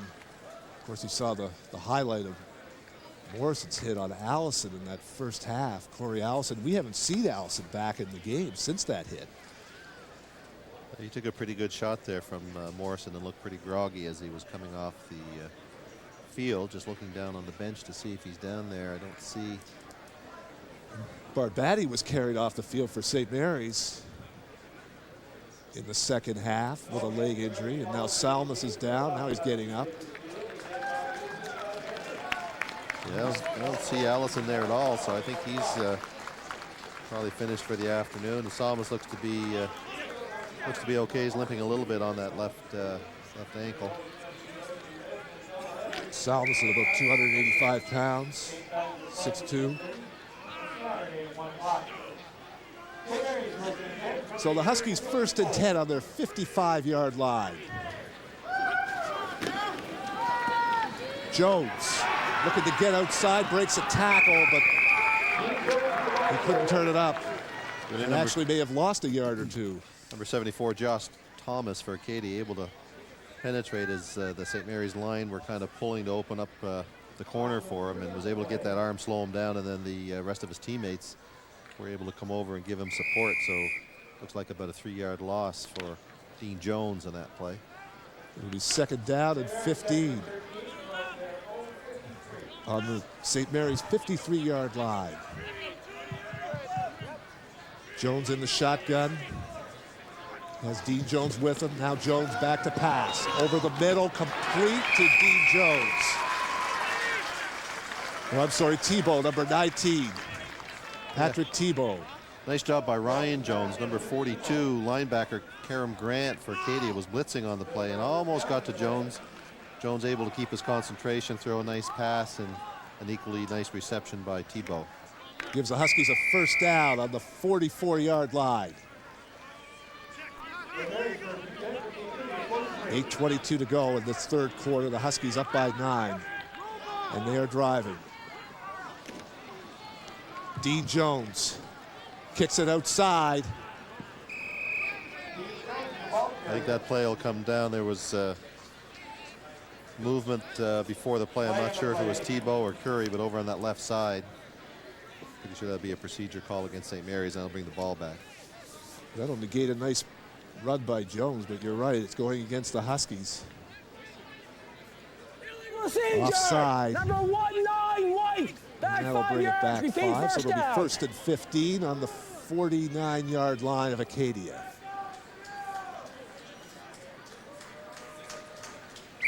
St. of X 14, Mount Allison 9 in the 3rd quarter. That would be an upset. St. of X had 1-7 last year and lost to St. Mary's last week in the mud up at Antigonish. Now Jones looking for Curry. Oh, what a catch by Curry. Boy, you won't see any better by Curry. Jay Curry looked up at that ball. He was about 10 yards away, and he just put it into another gear to run under it, and he made a great catch, great concentration. And watch how he extends himself here. He leaves his feet to pull that one in, and I think even the defensive back probably gave up on it, number 29 for Acadia, Ryan Payne, but great effort by Curry. 1st and 10, St. Mary's. Curry's had a big afternoon. He's got the 2 St. Mary's touchdowns. Here's Perez. Rounding the corner, straight ahead. Perez, the ball carrier. Inside the Flag on the play. to the 6-yard line, and there's a flag on the play, so we'll have to wait and see what the call is. Looks like a holding call against St. Mary's, going to bring that play back as well. And watch Perez. You'll see the talent of Perez and the quick feet. well, he's able to make the turn, and once he gets outside, he's able to. That's where he utilizes that quickness to make those cuts. And as I say, he doesn't give you a full target to hit, and a big game's going to come back. But you know, Bill, this was one of the problems, if you recall, last year with the Huskies, particularly during the 1st half of the season, where big penalties calling back big plays. 10-yard penalty, this first takes down, them, repeated. well away from. They would have been probably down around the 10 or 15-yard line. Now they're back on the 33, so they've got to keep their composure and not make those penalties that cost them big gains. Tebow in motion, Perez in motion. Jones to pass. He's got Grant on him. Complete. And that's Travis Tyler with a nice play. Inside the 20.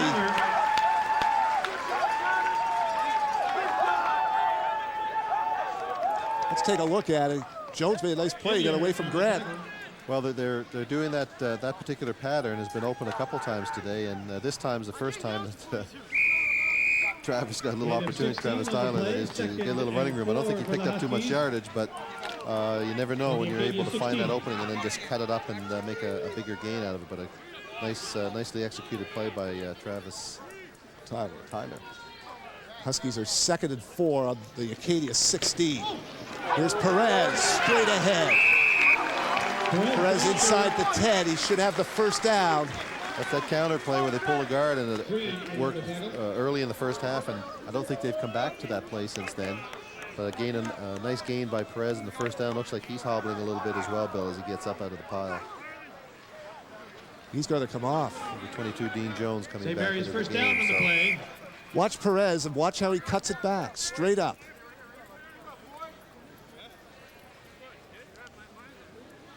St. Mary's first and goal from the 7. Now Perez is sitting down. St. Mary's. He's been prone to ankle injuries. He had a high ankle sprain last year that bothered him quite a bit in the latter part of the season.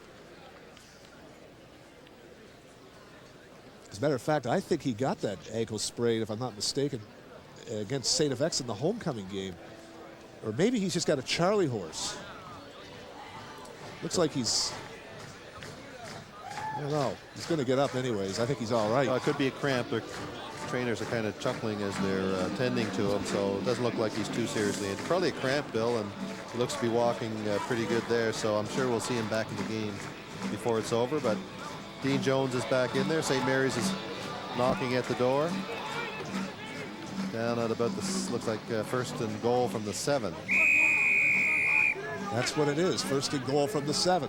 Ryan Jones has gone the distance this afternoon for the Huskies. That's Hakeem, number 31, behind him, the fullback. Here's Dean Jones, looking to go outside. Not much room. He did a good job of stringing that play out and bringing Jones down.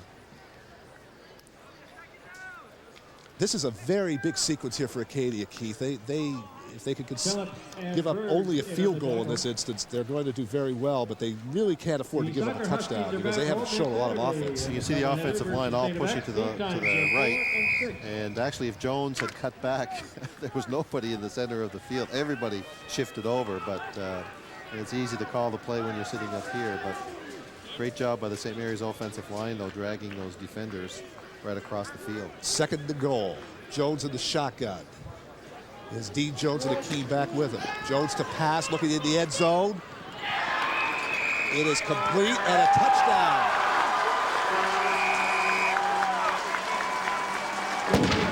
To Paul Fleming.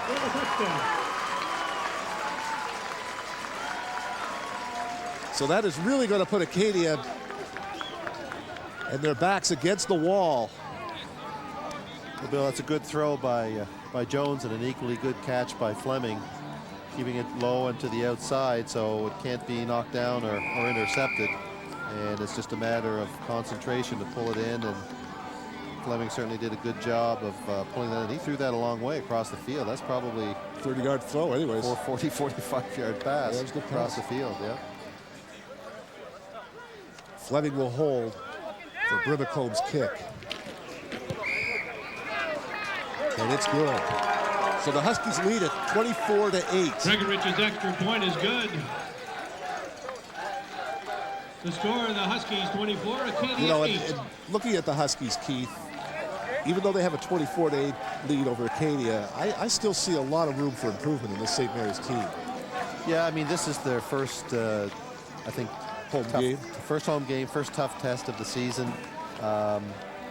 So they're going to improve as the season goes on for sure, and Acadia will. And the thing about the schedule this year is that Acadia and St. Mary's will meet 3 times during the regular season, and probably 4 because 4 these being teams the are playoff. Exactly. So yeah. they're going to get to know each other, and if you think that there's a bit of rivalry and resentment in this game, wait till you get to the 3rd and 4th game of the season. Yeah, wait till you get to the 4th game. Wait till you get to the conference championship of these 2 teams. Well, they'll probably end up meeting for the championship. It's almost a given.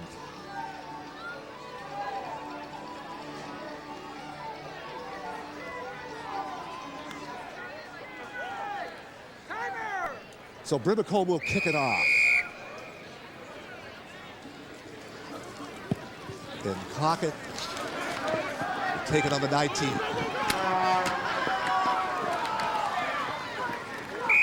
brings it up over the 30 to about the 34-yard line, where Acadia will be 1st and 10 with 6:03 to go in this third quarter.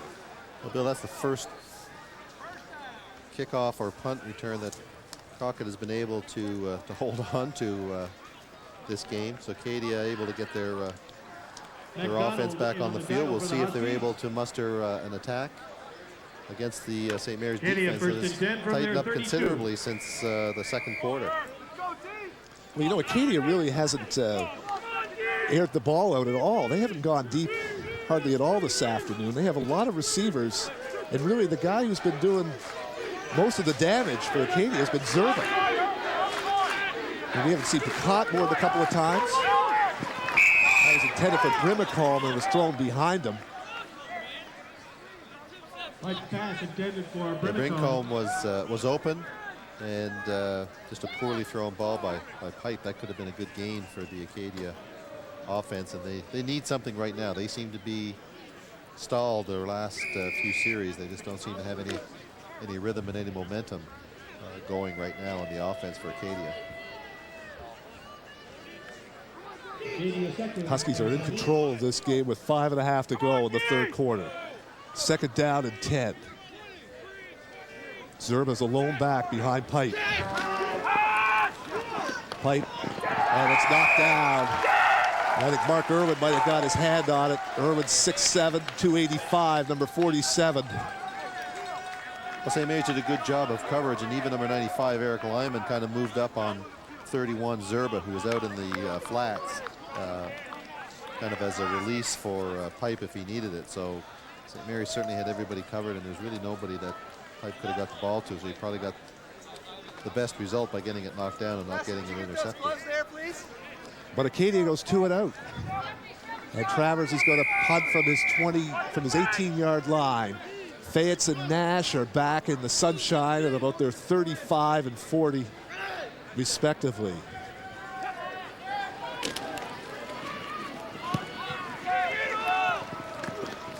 Oh, there's a fumble. Acadia ball. I don't know if the sun has any bearing at this time of day, but Acadia's got the turnover, and they really needed that. Looks like number 34, Mike Black, down there quickly and able to capitalize on that miscue. Let's take a look at it. You can see Nash, he's in the sun, so it could be a problem with the sun. Ball kind of bounces off, and there's number 34. It was Fayetz, I think, Keith. I think it was Fayetz, number 21. But Acadia with the break and the ball. 1st and 10 on the St. Mary's 46. Acadia with 4 receivers. And that was a botched play to Crockett. It looked like Crockett tripped over the 50-yard line, Bill, because nobody touched him. Crockett, the ball carrier. Might have been able to get outside. It was starting out quite well, but Loss of 3 on the play. Ends up a loss for Acadia. But you know, something like recovering a punt like that is the kind of spark that a team needs when they've not been able to move the ball. And we'll see if Acadia can come up with a big 2nd down play here. Well, they're going to need a big 2nd down because they're 2nd down and 15. And they're on the St. Mary's 49 and a half. And Pipe is in the shotgun. And Acadia with 5 wide. Over the middle, intended for Grimacombe. He had no chance on that. Yeah, I don't know if the sun is acting up, because Grimacombe was coming over the middle, number 14 for Acadia, and the ball was quite a bit over his head, and he kind of ducked his head, so I'm not sure if he thought the ball was coming to him or not coming to him, but in any event, not executed well, and Acadia have to punt the ball back to St. Mary's. Well, we don't know if the sun is the problem, because we're sitting up here in the booth and we can't see where the sun is, but all of a sudden it got very, very bright, and we had a fumble on the punt return, and Grimacombe did not look good on that pass reception. Oh, that's a beautiful hit by Travis. Drives it right back into the end zone. And Nash, he's going to run it out. still on his feet. So about the 6. Taken by Nash. Well, Nash did a nice job of running that out, but I'm sure the coaching staff are going to talk to him about how he's holding the ball. He's kind of holding it like a loaf of bread out in front of him, and just fortunate nobody jarred his arm. It could have been a fumble, and they might have lost the ball again. You can see right there, he doesn't have it tucked under his arm, and that's just probably a bad habit he's acquired. But he does do a nice job of getting it out of the end zone, and St. Mary's. But look at the ball, Keith. I know. That is in a precarious position. But by virtue of the fact he gets it out of the end zone, St. Mary's gets the ball at their own 20, so they get to move it away from the goal line a little bit. We'll see how they do. You know, I don't agree with that rule of bringing it out to the 20 if you get it out like that. I think you should have to play it from where the player is brought down. Jones over the middle, and that's Tebow, and Tebow's got great speed. You're going to see it right here. Tebow, who was one of the fastest players on the team, was going to go all the way for a touchdown. Jones's pass to Tebow, good. Well, Bill, if you remember, they called that play in the second quarter. Tebow made the reception and couldn't get outside. I believe it was number 7 had the coverage on him in the first half, but that time he had a little bit more space, a little more room, and the momentum going. He turned the corner, and as you say, he's one of the quicker players on the St. Mary's team, and nobody was going to catch him once he turned the corner. Watch Tebow and watch him run away from Acadia. A little help from Jay Curry, but not really necessary. Nobody's going to catch up once he's got a full head of steam and turn that corner. Tebow with 4.3 speed in the 40. Look at it again. And when he gets a lead like that, you're not going to bring him down. You know, the University of Michigan was very interested in Tebow and wanted him to go down there. Well, I think it's a credit to point after is good. To Blake Nill and his ability to recruit the top players. You know, in this case, here it is again. Watching the replay from Quebec, but he's got some of the better ball players from the West. He's got the top ball players in the East, so he's able to get the quality athletes and football players coming down here. And Tebow just well, he one knew example. He knew he had a great player in Tebow last year, and he knew about his speed, and it was just a matter of getting this kid some playing time. And he's been working very hard with Alan Wetmore over the off season. Wetmore's been putting him through the paces, and he's very, very pleased with his progress, and you saw an indication of it right there. Tebow with tremendous speed. And if you can get him on a crossing pattern like that, Keith, he's going to do some damage, and he just showed what he could do right there. Acadia with now down 31-8 in this third quarter. Well, you know, Bill, going back to Freddie Volz's coach's corner, Freddie predicted 35-17, so he's not that far wrong. He's got the best chance, I guess, of everybody who... But we still got more than a quarter to go.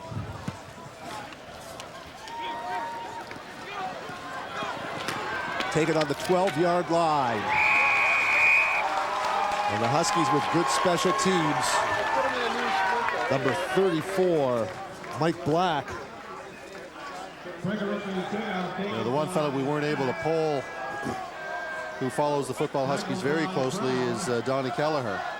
And Donnie is at all the home and away games, and we weren't able to get his prediction. I'm sure Donnie would have said it would have been a lopsided victory for the Huskies. But certainly they're starting to pull away now, Bill, and the defense is playing very tough. And St. Mary's now able to make those big plays, so we'll see if Acadia's got anything left. See if they can mount a bit of a drive and see if they can move the ball at least upfield. Well, you know, Acadia is not without weapons. They do have good running and good receivers. They have a rookie quarterback in Pipe. Now Acadia 1st and 10. And Pipe trying to get away from Morrison. Spins out of the way, but boy, the Huskies are there. Nash and Irwin. And Nash takes the ball away. But I don't know. I think the officials are going to call it back. Of course, what Acadia had hoped had set up that play was the success they had had running Zerba around the end. So it was a fake pitch to Zerba. And then Pipe was going to go the opposite way and and look to throw the ball, but Kyle Morrison, number 40, was able to break through the Acadia offensive line, and that's where the play broke down. The Acadia offensive line on the right side not being able to keep Morrison out of the backfield, and he got in there and made the play. 1:56 to go in this third quarter. Second down and 18 for Acadia. You don't have to go in the air. Looking for a pocket, and that was out of bounds. Labuki had good coverage on him. So the Huskies now really starting to put their imprint on this football game this afternoon at Husky Stadium. They are determined to get back to the Vanier this year. They came so close last year. They haven't won a national championship in 27 years. And they've been close many times before if you followed this team back in the late 80s and the early 90s during the Chris Flynn era and then the David Sykes era. And last year with Ryan Jones. And now they want to get back and they want to win it. Travis, his punting has been a pretty bright light for Acadia. Here's Nash on his 50. Nash. Boy, he's an exciting ball player. Curtis Nash. And the Huskies are going to have great field position again. Well, Nash tripped up by number 60, Dwayne Hoffman, and then helped out by Zerba. But if Hoffman hadn't tripped him up, he might have been able to take that right into the end zone. So becoming a bit of a cakewalk at this point, Bill, with 1:12 left in the third quarter. St. Mary's, I think, have pretty well established themselves here this afternoon. Well, you know, these games, this team and the domination that they've shown is reminiscent of the Chris Flynn years when St. Mary's dominated the conference so decisively, and these games were over by the second or third quarter. Here's Perez now straight up the middle. And Perez is going to have a first down. I think the only difference that I could comment on is that in those days, I mean, Flynn was the centerpiece, whereas now, you know, there's a number of people that all contribute. I mean, they had a good supporting cast with Flynn, but he was just such a dominating player as a quarterback. And they also had a great defense in those days, too. They did have a good defense, and that's the similarity between this team. But there are a lot of different weapons on the offense, and it looks like they've filled the holes on defense. Here's Perez again off tackle. Perez. Touchdown Huskies. And I think now, Keith, is the time when you start pulling the regulars. I suspect that Coach Neal will.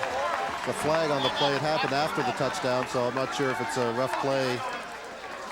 Touchdown is good. And that's going to make it a 37-8 football game in favor of St. Mary's with 13 seconds to go in this third quarter. But I think now what you want to do is you want to sit Ryan Jones down. Watch Perez here. He's had a big afternoon, and he's just got tremendous power. You see him with both hands on that ball. He can break tackles. There he is off tackle.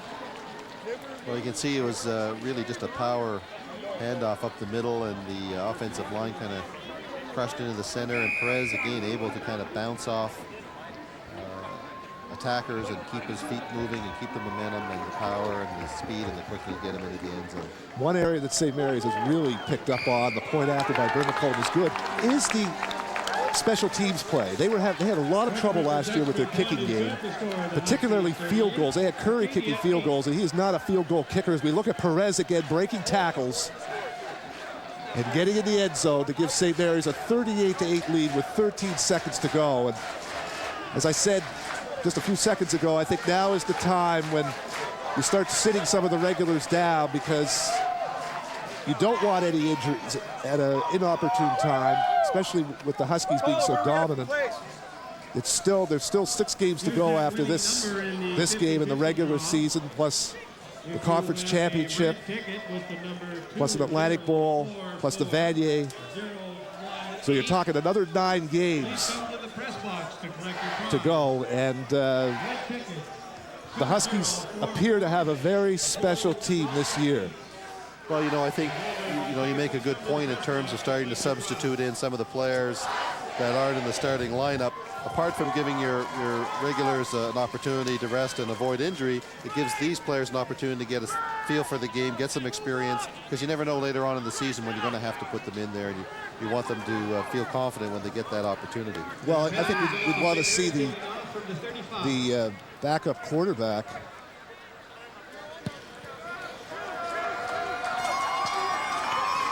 Here's Cockett on the 20. And up to the 40.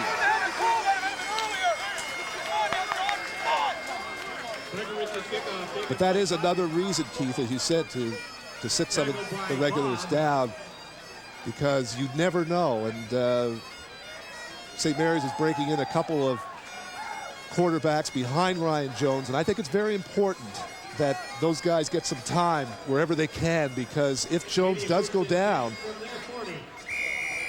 somebody's got to run the offense. Well, particularly that quarterback position is just so key to running an offense, so you do need somebody that you know is confident and has a little bit of experience and playing time under their belts. 1st and 10, Acadia. Pipe has gone the distance for Acadia. And that's Aruda. And that didn't go very far. Maybe 3-4 yards at the most. That was McDougall, number 80, with the reception. Quite fast, complete to Carrillo. Tackled by Lawrenson. And Steve Piniella is the backup quarterback for St. Mary's, and they are very high on Piniella. He has a terrific arm. That is the last play of the 3rd quarter. So the Huskies lead at 38-8. 2-0. Just total domination in this second half by St. Mary's, particularly, of course, in the 3rd quarter. They led it 17-8 at the half, and they came out and scored 21 unanswered points. And they've got Acadia back on their heels. But this Steve Piniella is a quarterback that Blake Nill wants to give some time to. And he has a terrific arm, and all he needs is experience, and he may get some here in this 4th quarter. So it'll be 2nd down and 5. Ball on the 46-yard line of Acadia.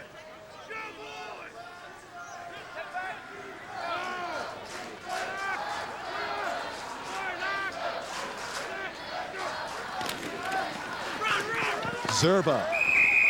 Straight up the middle, and he should have enough for a 1st down. He has been one of the very few bright lights for Acadia this afternoon, Kyle Zerba. Well, he certainly had a great game, Bill, and particularly in the 1st half. They haven't used him as much in the 2nd half, but they haven't really been able to sustain a drive, so it's hard to get into that rhythm and move the ball around. But Zerba certainly has come to play this afternoon and has done well for the Acadia Axemen.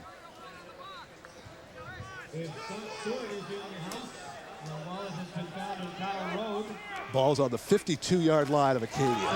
Here's Zerba. This play has worked for Acadia this afternoon, but not too much there. Maybe a gain of 2. Demers was there, number 2, the outside linebacker. Curtis Nash.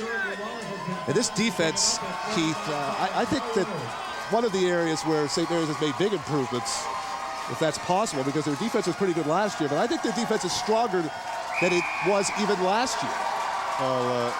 Very physical defense. Number 63, Bruce Nelson, has just come in to replace 47, Mark Irwin, so starting to see, I guess, the beginning of the substitutions and getting some new faces in the lineup. Eric Lyman has been a big addition to the Huskies, number 95, the transfer from BC, the defensive end. Now Pipe in the shotgun to Brimacall. Nash brings him down. That's going to be short of the 1st down. And I think one thing that St. Mary's really has to guard against is overconfidence. I mean, they are a solid football team, but there is a long way to go to get back to the Vanier Cup. Well, that's true, and so often we've seen situations where either St. Mary's or Acadia have dominated the other team, and then the next time they meet the other team's home field, it's a different story. And I'm certainly not prepared to write off Acadia at this point. St. Mary's has had the edge today, but it's a little different going down to Wolfville. You're playing on natural grass. There's always a wind blowing. You get a little rain mixed in there, and it's a whole different ball game. So don't discount the Acadia Axemen by any stretch at this point.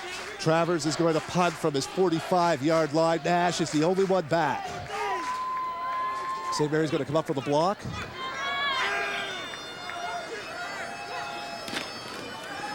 Flag on the play. Travis with a nice kick. Nash at the 5.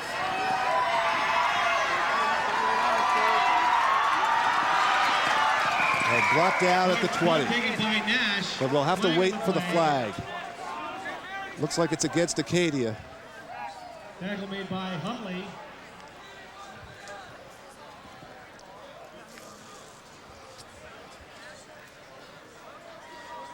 Offside against Acadia. Okay.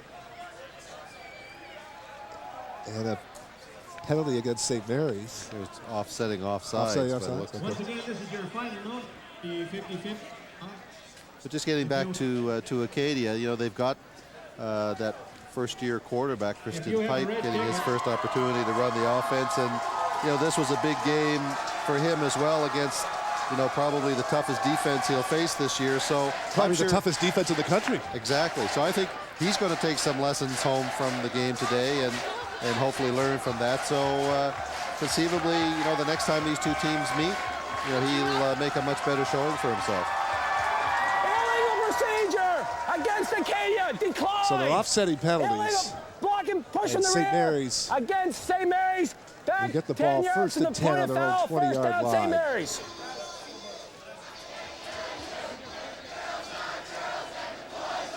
Oh, wait a minute, now they're marking it back against St. Mary's. They're taking it back to the inside the 10 to about the 7. Well, we didn't hear the call. Heather Murray is the lucky winner of the 50-50 draw. Takes home a pass. But Ryan Jones is still in at quarterback for St. Mary's, and I'm surprised at that. I would think that Blake Nill would want to give Pinella some time. Maybe he will. And Perez is still there. Perez, the ball carrier. And we haven't seen Gabe Harvey or Mike McPherson this afternoon. We haven't seen either of those two guys. Well, I'm sure the fans here would like to see those two young men get into the ball game. Thomas, being that they're local products, Harvey from Sackville and McPherson from Bedford, and both, you know, excellent running backs that would probably start on just about any team in Canadian college football. Well, there was an article in the Daily News this morning on Gabe Harvey, and he said there were a lot of schools that were after him, and he chose St. Mary's because he wanted a ring. He wanted to go to the Vanier and win a national championship. That pass was intended for Curry, or Paul Fleming rather, number 80. And so the Huskies are going to punt. Fleming, you know, took a step to the inside, and Jones just put the ball on the outside. He wasn't able to make the recovery, so an interception.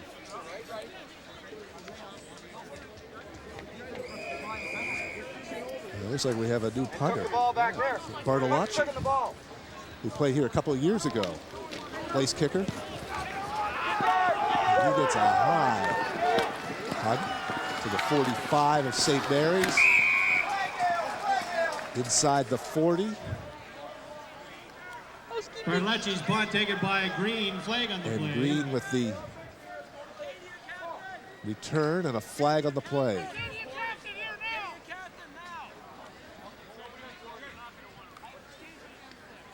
Here's a look at the St. Mary's bench.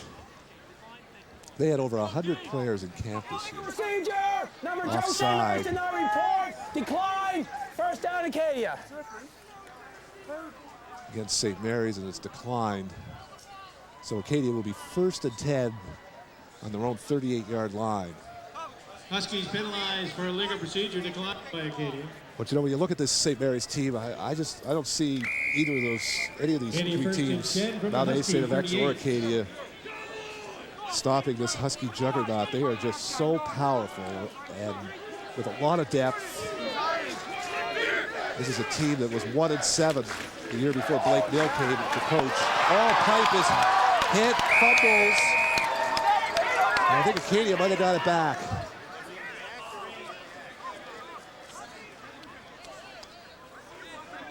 And then they went 4-4 in Blake Nill's first year. They just missed the playoffs. Last year they went 7-1, got to the Vanier. And this year it's hard to imagine this team losing a football game if they play up to their potential. Well, and that's the key, to play up to their potential, not to get overconfident and to approach each week with the intensity that is required to win the football game. If they can do that, then no question they're going to be very successful and hopefully make their way back to the Vanier Cup. Second down and 16. Ball on the St. Mary's 46. 82nd and 18. Pipe in the shotgun. He's got 5 wide receivers. 46. Looking deep. That's intercepted. That was not a well-thrown ball. Looks like Marquez got it. Number 9, Steve Marquez. He was looking for number 32, Picot, Marco Picot. And Picot, you know, really was wide open. He was behind the St. Mary's defender, but as he turned, he tripped and fell. I don't know if you'll be able to see it. There he is right there. He trips and falls. And but Keith, that was not. Well, the ball was underthrown. Yeah, it was not a well-thrown ball. If he'd thrown a good ball, I mean, Marcotte was about 5-6 yards behind the defender, and Pipe just wasn't able to get the ball to him. If he had led Picot the way he should have, Acadia probably would have had a touchdown. But St. Mary's with the turnover with 10-10 to go in this fourth quarter. And Jones still in at quarterback. Jones on the option. He takes a hit. Out to Dean Jones. Dean Jones, the ball carrier. And I don't think you want Ryan Jones running an option in a 38-8 football game, do you, Keith? Yeah, you'd hate to see your season go down the... Watch this. He takes a good hit here.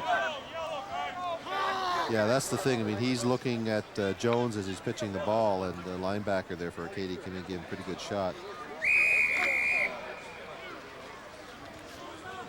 Second down and 10. Jones will be in the shotgun. Hakeem on his left, number 31, and Jones, Dean Jones, number 22. And Ryan to pass. And that is complete. Curry for a first down. And moves the ball out to about the 40-yard line of St. Mary's. By Green. Let's take a look at it. Yeah, Curry wide open. They were playing off him, and makes a nice move there on the Acadia defender, number 20, Francis. Able to pick up another 6 or 7 yards on the play.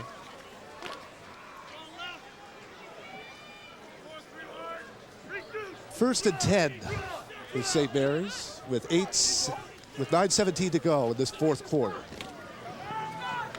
And that is complete to Fayetz. And Fayetz will be close to the first down, gain of about 9.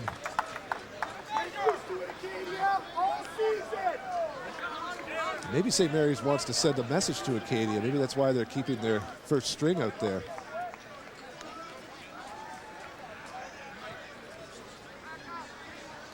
Jones is going to come over and talk about it. He's had a big afternoon for St. Mary's. He's throwing the ball pretty well. And I think even when Ryan Jones assesses his performance this afternoon from a passing standpoint, he will see where he could have been even more effective. Well, yeah, I mean, I think he's thrown behind some receivers, and I'm sure if he were to be honest with himself, he would probably say it's not the kind of performance that he's most satisfied with, but he's got the job done. There's no question about that. The offensive line has played well. The running backs, when they've been called upon, have made some nice runs, particularly Perez. Thibault's made a couple of nice receptions, and that one for the big touchdown. Curry and Fleming, you know, have consistently made the grabs. So everybody contributing, and all in all, a pretty good game, but certainly don't think they're at the Vanier Cup peak of their performance yet. Bill. No, I don't think so either, which is really scary for the rest of the teams in this conference. So St. Mary's with the first down. Well, John Salmas hasn't been back in the game, Bill, since he was hurt. 49.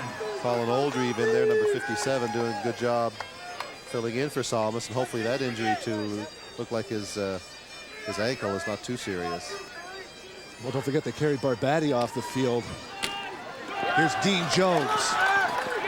And Jones brought down by Grant. Gain of about 5.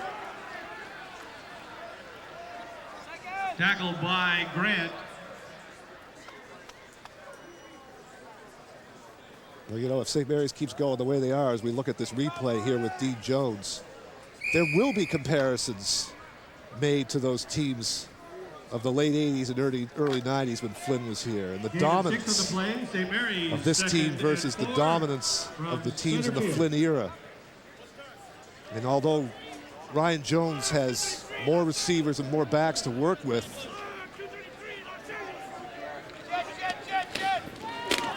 here we look at Dean Jones again, and Jones keeps his balance. Gets inside the 45-yard line. Here comes Gabe Harvey onto the field. Hakeem, number 31, leaving, so we'll get a chance to see what Gabe Harvey can contribute to the offense. And I think, Erico Hakeem, number 31, probably more effective this year, or will be used more, to block and lead runners, and then occasionally will get the ball. And, as we've seen in the past, he's got pretty good power when he gets the opportunity. He can pick up some yardage for you as well. Here's Harvey, or rather Jones, I'm sorry. Jones with another first down. Remember, this is Dean Jones' third year. Remember his first year, Keith? I think it may have even been against Acadia. He broke his foot. It was an early regular season game, probably the first or second game of the year, and that was the end of Dean Jones. Well, yeah, that was the second game there, because the first game was down at St. Avex, and he'd had an outstanding game. That's right. And then he came back here, and he did break his... broke his foot, and he was finished for the year. Last year, we got a chance to see Dean Jones in action and saw what kind of a back he is. And look at him. Well, for a little guy, he's got a lot of spunk, and he's tough as nails. And, he'll run back to the huddle, even in practice after every play. He'll jog back to the huddle. He won't walk back to the huddle. So he's probably the equivalent of Charlie Hustle to the St. Mary's Huskies football team. Well, they've had a good crowd here this afternoon, probably about, I don't know, say 3,500, 4,000 people here this afternoon. An excellent crowd for the fundraiser for the IWK. And Steve Morley, number 64, doing a great job for St. Mary's. His brother Neil was an offensive tackle for the Huskies, and Steve getting his opportunity to start and doing a wonderful job for the Huskies on the O-line.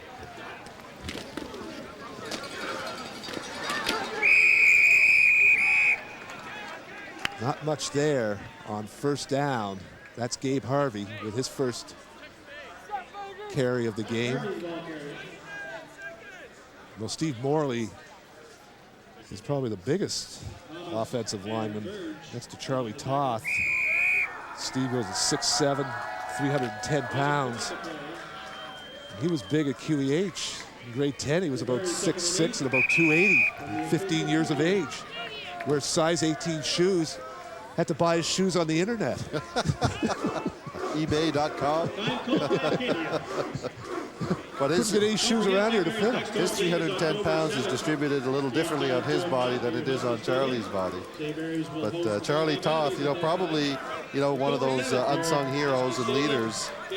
He's such a character, but he's congratulating his teammates. But you need the Charlie Toths on your team to keep everybody together and everybody focused. But Steve Morley has certainly played well this afternoon, and really the whole offensive line. Sylvain's played strong, and going into the season, I think a lot of people that follow the football, kind of looked at that as kind of the strength of the St. Mary's offense, having such a dominating offensive line, and then to have such good runners behind them. I mean, again, Nils about 5 deep. Then you put the receivers, and then Ryan Jones kind of coming into his own last year, so people expecting him to pick up where he left off this year. High hopes, high expectations on the Huskies, and I don't think that they've really disappointed this afternoon with the score 38-8. But I think there's still a lot more potential there that, as the season wears on, when they come together as a coherent group, we'll see some probably some bigger scores even on the scoreboard than 38 points, and they're not finished yet this afternoon. Camera there flipping around to the residents. I think that was Is that the low rise that they're in there, Keith? Is that the low rise? Is that the low rise? Give us a nod. That's the Vanier, the Vanier resident sitting in the lounge watching the game on TV. Our teammate, friend, and great Sept Nice pair of sneakers being waved at us there. Tragically passed away. In memory of James' memory, beginning next year, a scholarship will be awarded annually to an exceptional student athlete graduating from Cobequid Education Center and attending St. Mary's University. For further information, please call the athletic department or Don Kelleher. They're mentioning the scholarship that's going to be set up in the name of James McPherson beginning next year. And the fans are applauding. A lot of people around here remember James. We've been alluding to him this afternoon. Play action, Jones looking deep for Curry, just out of his hands. And he made a terrific catch in that third quarter where he extended himself, but he wasn't able to do it there. Let's take a look at Jones. Yeah, he had a little interference going down there with the two Acadia D-backs kind of bumping and grinding as they went down the sideline, and probably held them up a little bit, but ball was a little bit overthrown, and Curry unable to catch up with it. So Brimacombe will attempt the field goal from the 35-yard line. And we said that last year this was an area that St. Mary's was very weak in, and it cost them in the Vanier. Brimacombe with the kick, and it's wide. The attempt is wide.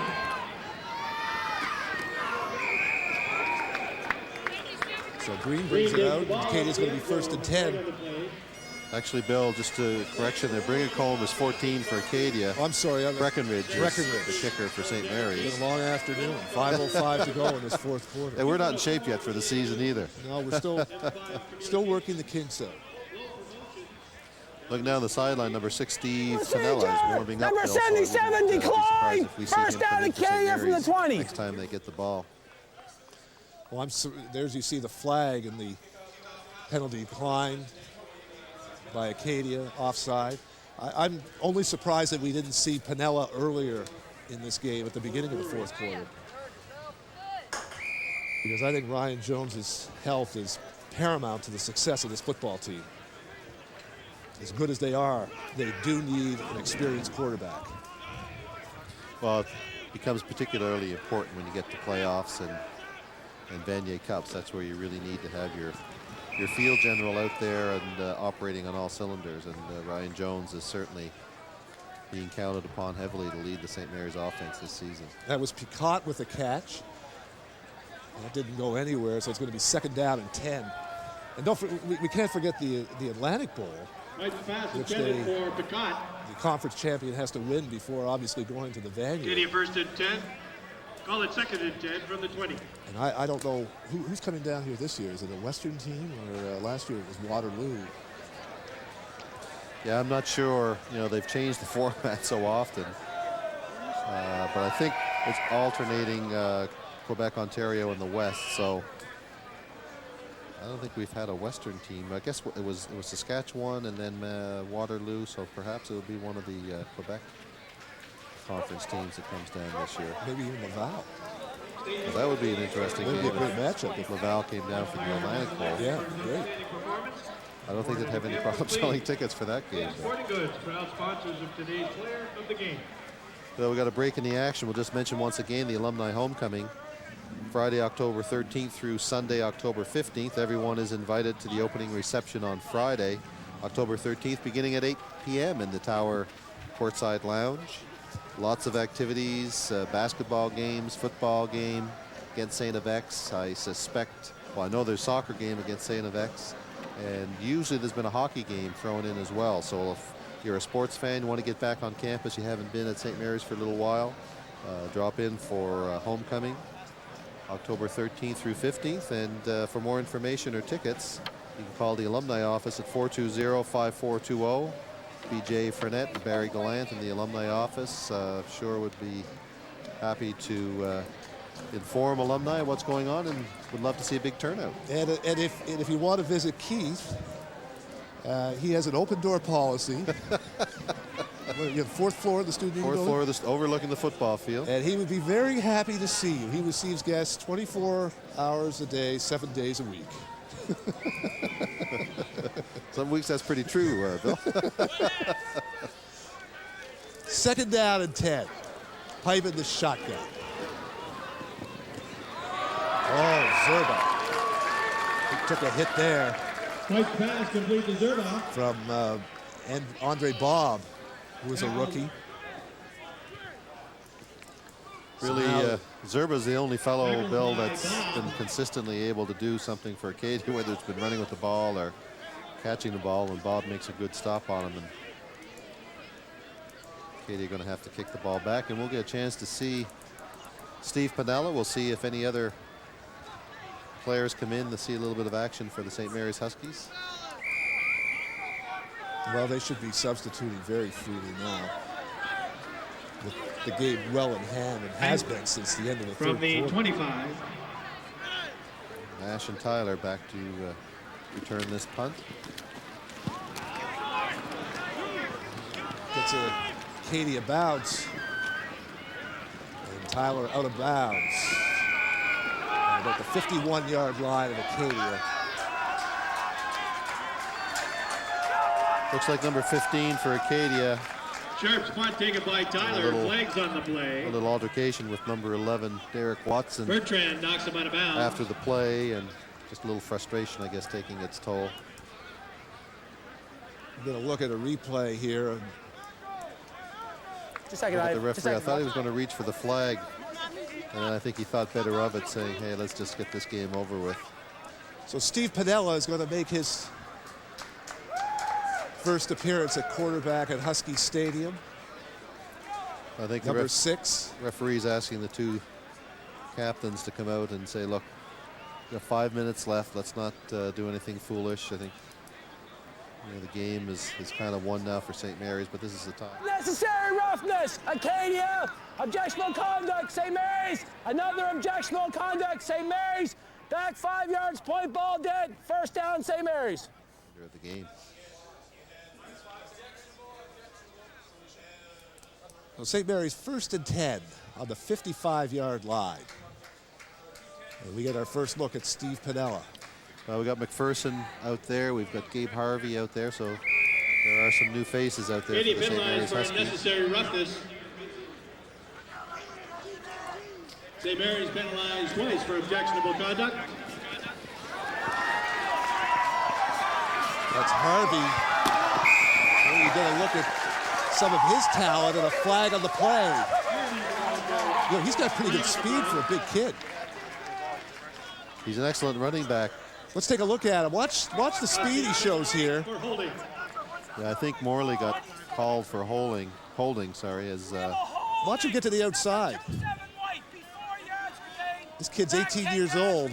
Played his football in Sackville, and Keith, we've talked about this in the past, but the Nova Scotia high school system has produced some outstanding football players over the years. And we're going to, like McPherson is there, Mike McPherson, number 27, and Gabe Harvey are two examples. Steve Morley is another example, played at QEH.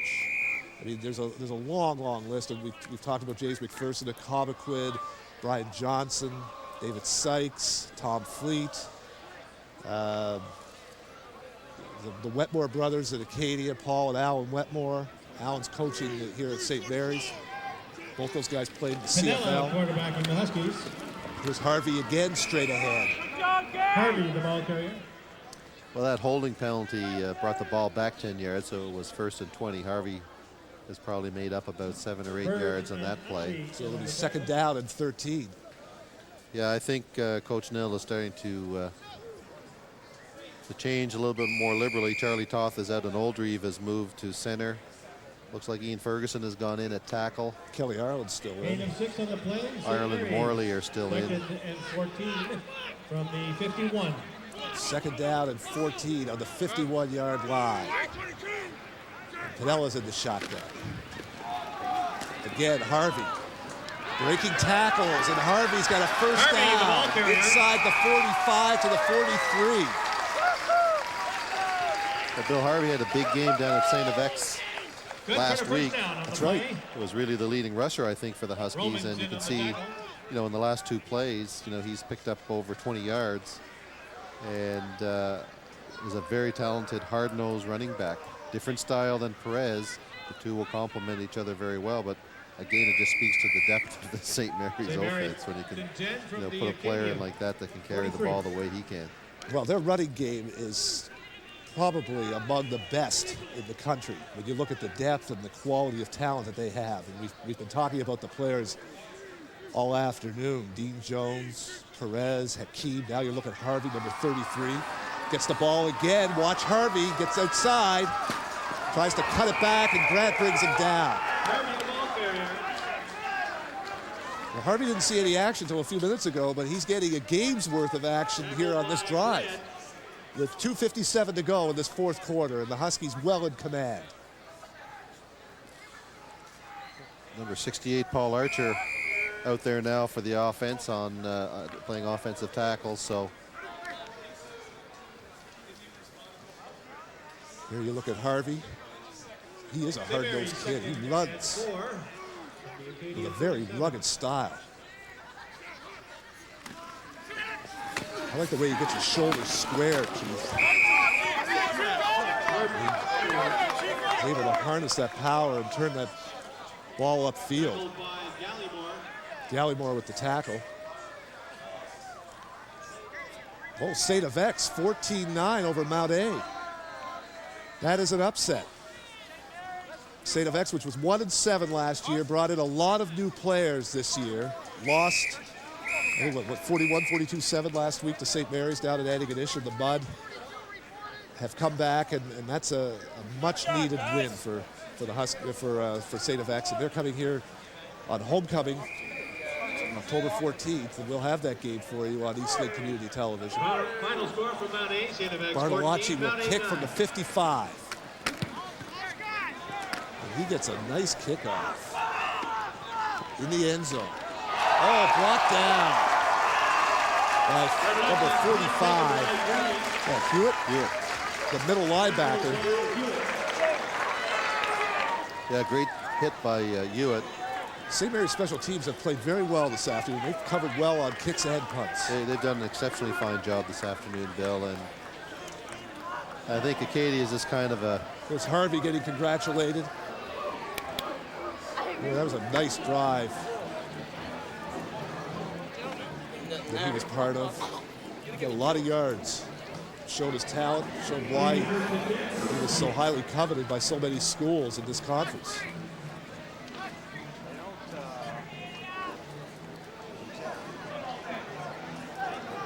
So Pipe's still in a quarterback for Acadia with 2:11 to go in this 4th quarter. Pipe to pass. Complete to McDougall. That will have picked up 3 or 4 yards. It's been a long afternoon for Acadia.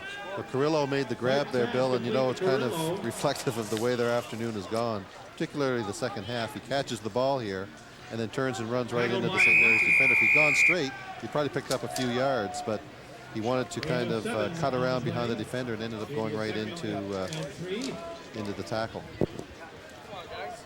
Well, Keith, you and I have been rehearsing all summer. We've been rehearsing a signature song that we're going to be using this year, and we're getting close to the time when we're going to be singing.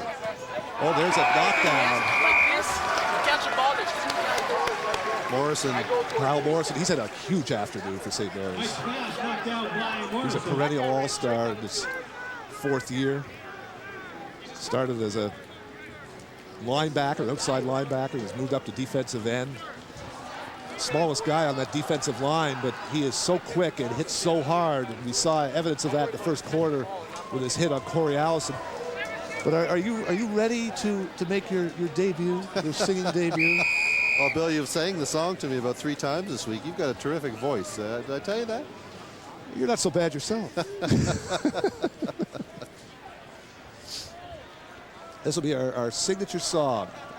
And it's the same song that the Calgary Stampeders sign off with at the end of their home games at McMahon Stadium.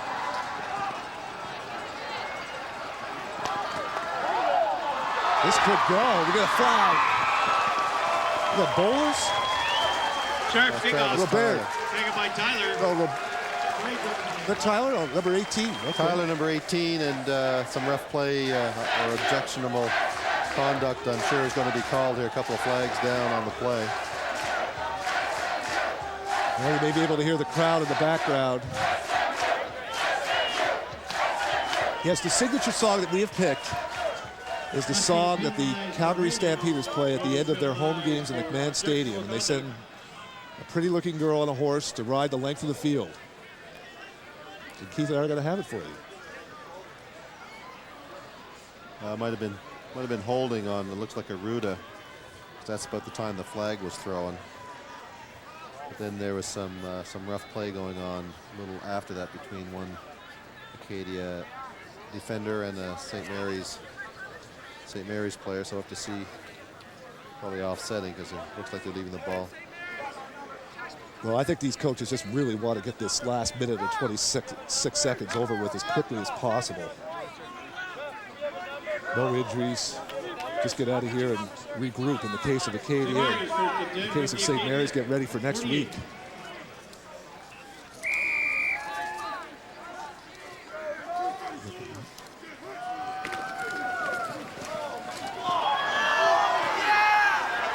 That's Hakeem. Hakeem, the ball carrier. And he is alone. He's had a good afternoon. Matter of fact, this whole St. Mary's team has played well this afternoon. Just total domination by the Huskies. They led 17-8 at the half. Looked like it was going to be close in the second quarter when St. Mary's had an 8-7 lead, but Acadia had an 8-7 lead. But since that time, it's been all St. Mary's. 1:16 to go. Acadia 39. Second and 1 on the 39, Pinella. Oh, that was almost intercepted. Oh, intended for Tyler. Roman's kind of Pinella's pass intended for Tyler. made his move to try to make the interception. Roman's covering. And Tyler was almost able to make the catch.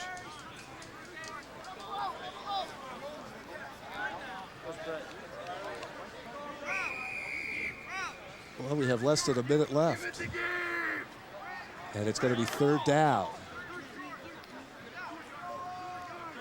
And 1. The Huskies are going for it.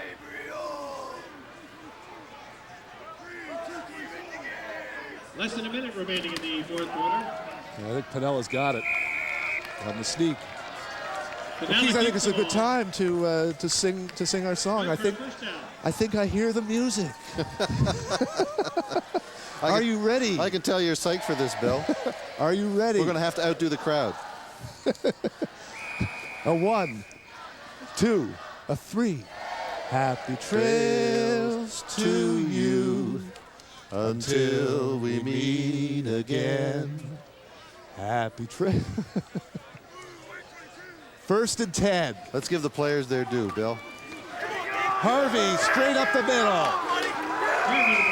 And a first down.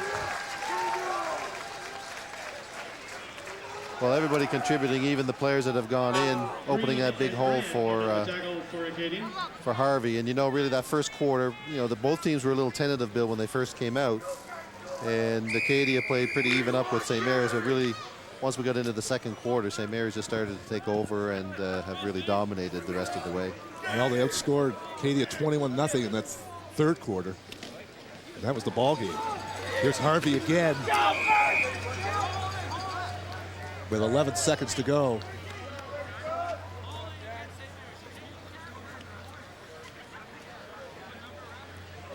Harvey's ball carrier. And a flag. Tackled by Bertrand. There's some of the crowd that's been here this afternoon over at the tower. Just a great day for a football game. Holding against St. Mary's, declined. We're going to third down. St. Mary's penalized for holding. This may be the last play of the game. Declined by Acadia. Our next game will be homecoming against St. FX. When, October 14th? I think it's the 14th of October. Yep. Saturday the 14th.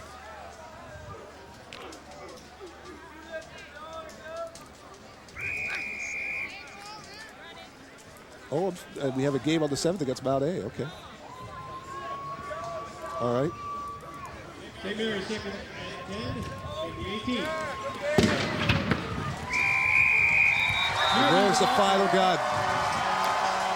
That's the final game for the Huskies, 38. So the Huskies win it in a walk, 38-8. Bill, I'm just looking down below. If you take a look, 1, 2, 3, 4, 5, 6, 7, 8, 9, 10, 11. St. Mary's coaches going over to greet Sonny Wolf. Coach Nill and Sonny Wolf shaking hands, as well as the other coaches. But there are a lot of people involved with the St. Mary's football program, and they're all committed and work very, very hard along with Blake Nill and the players. All right, let's take a look at some of the highlights of this game this afternoon.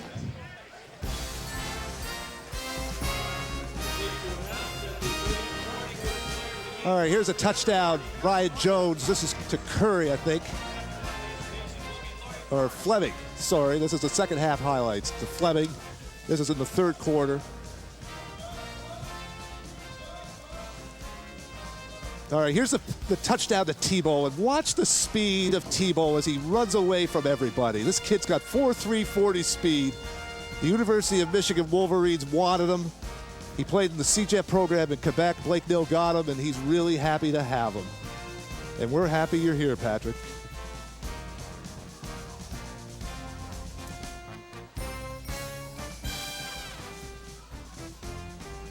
Perez, what an afternoon he had.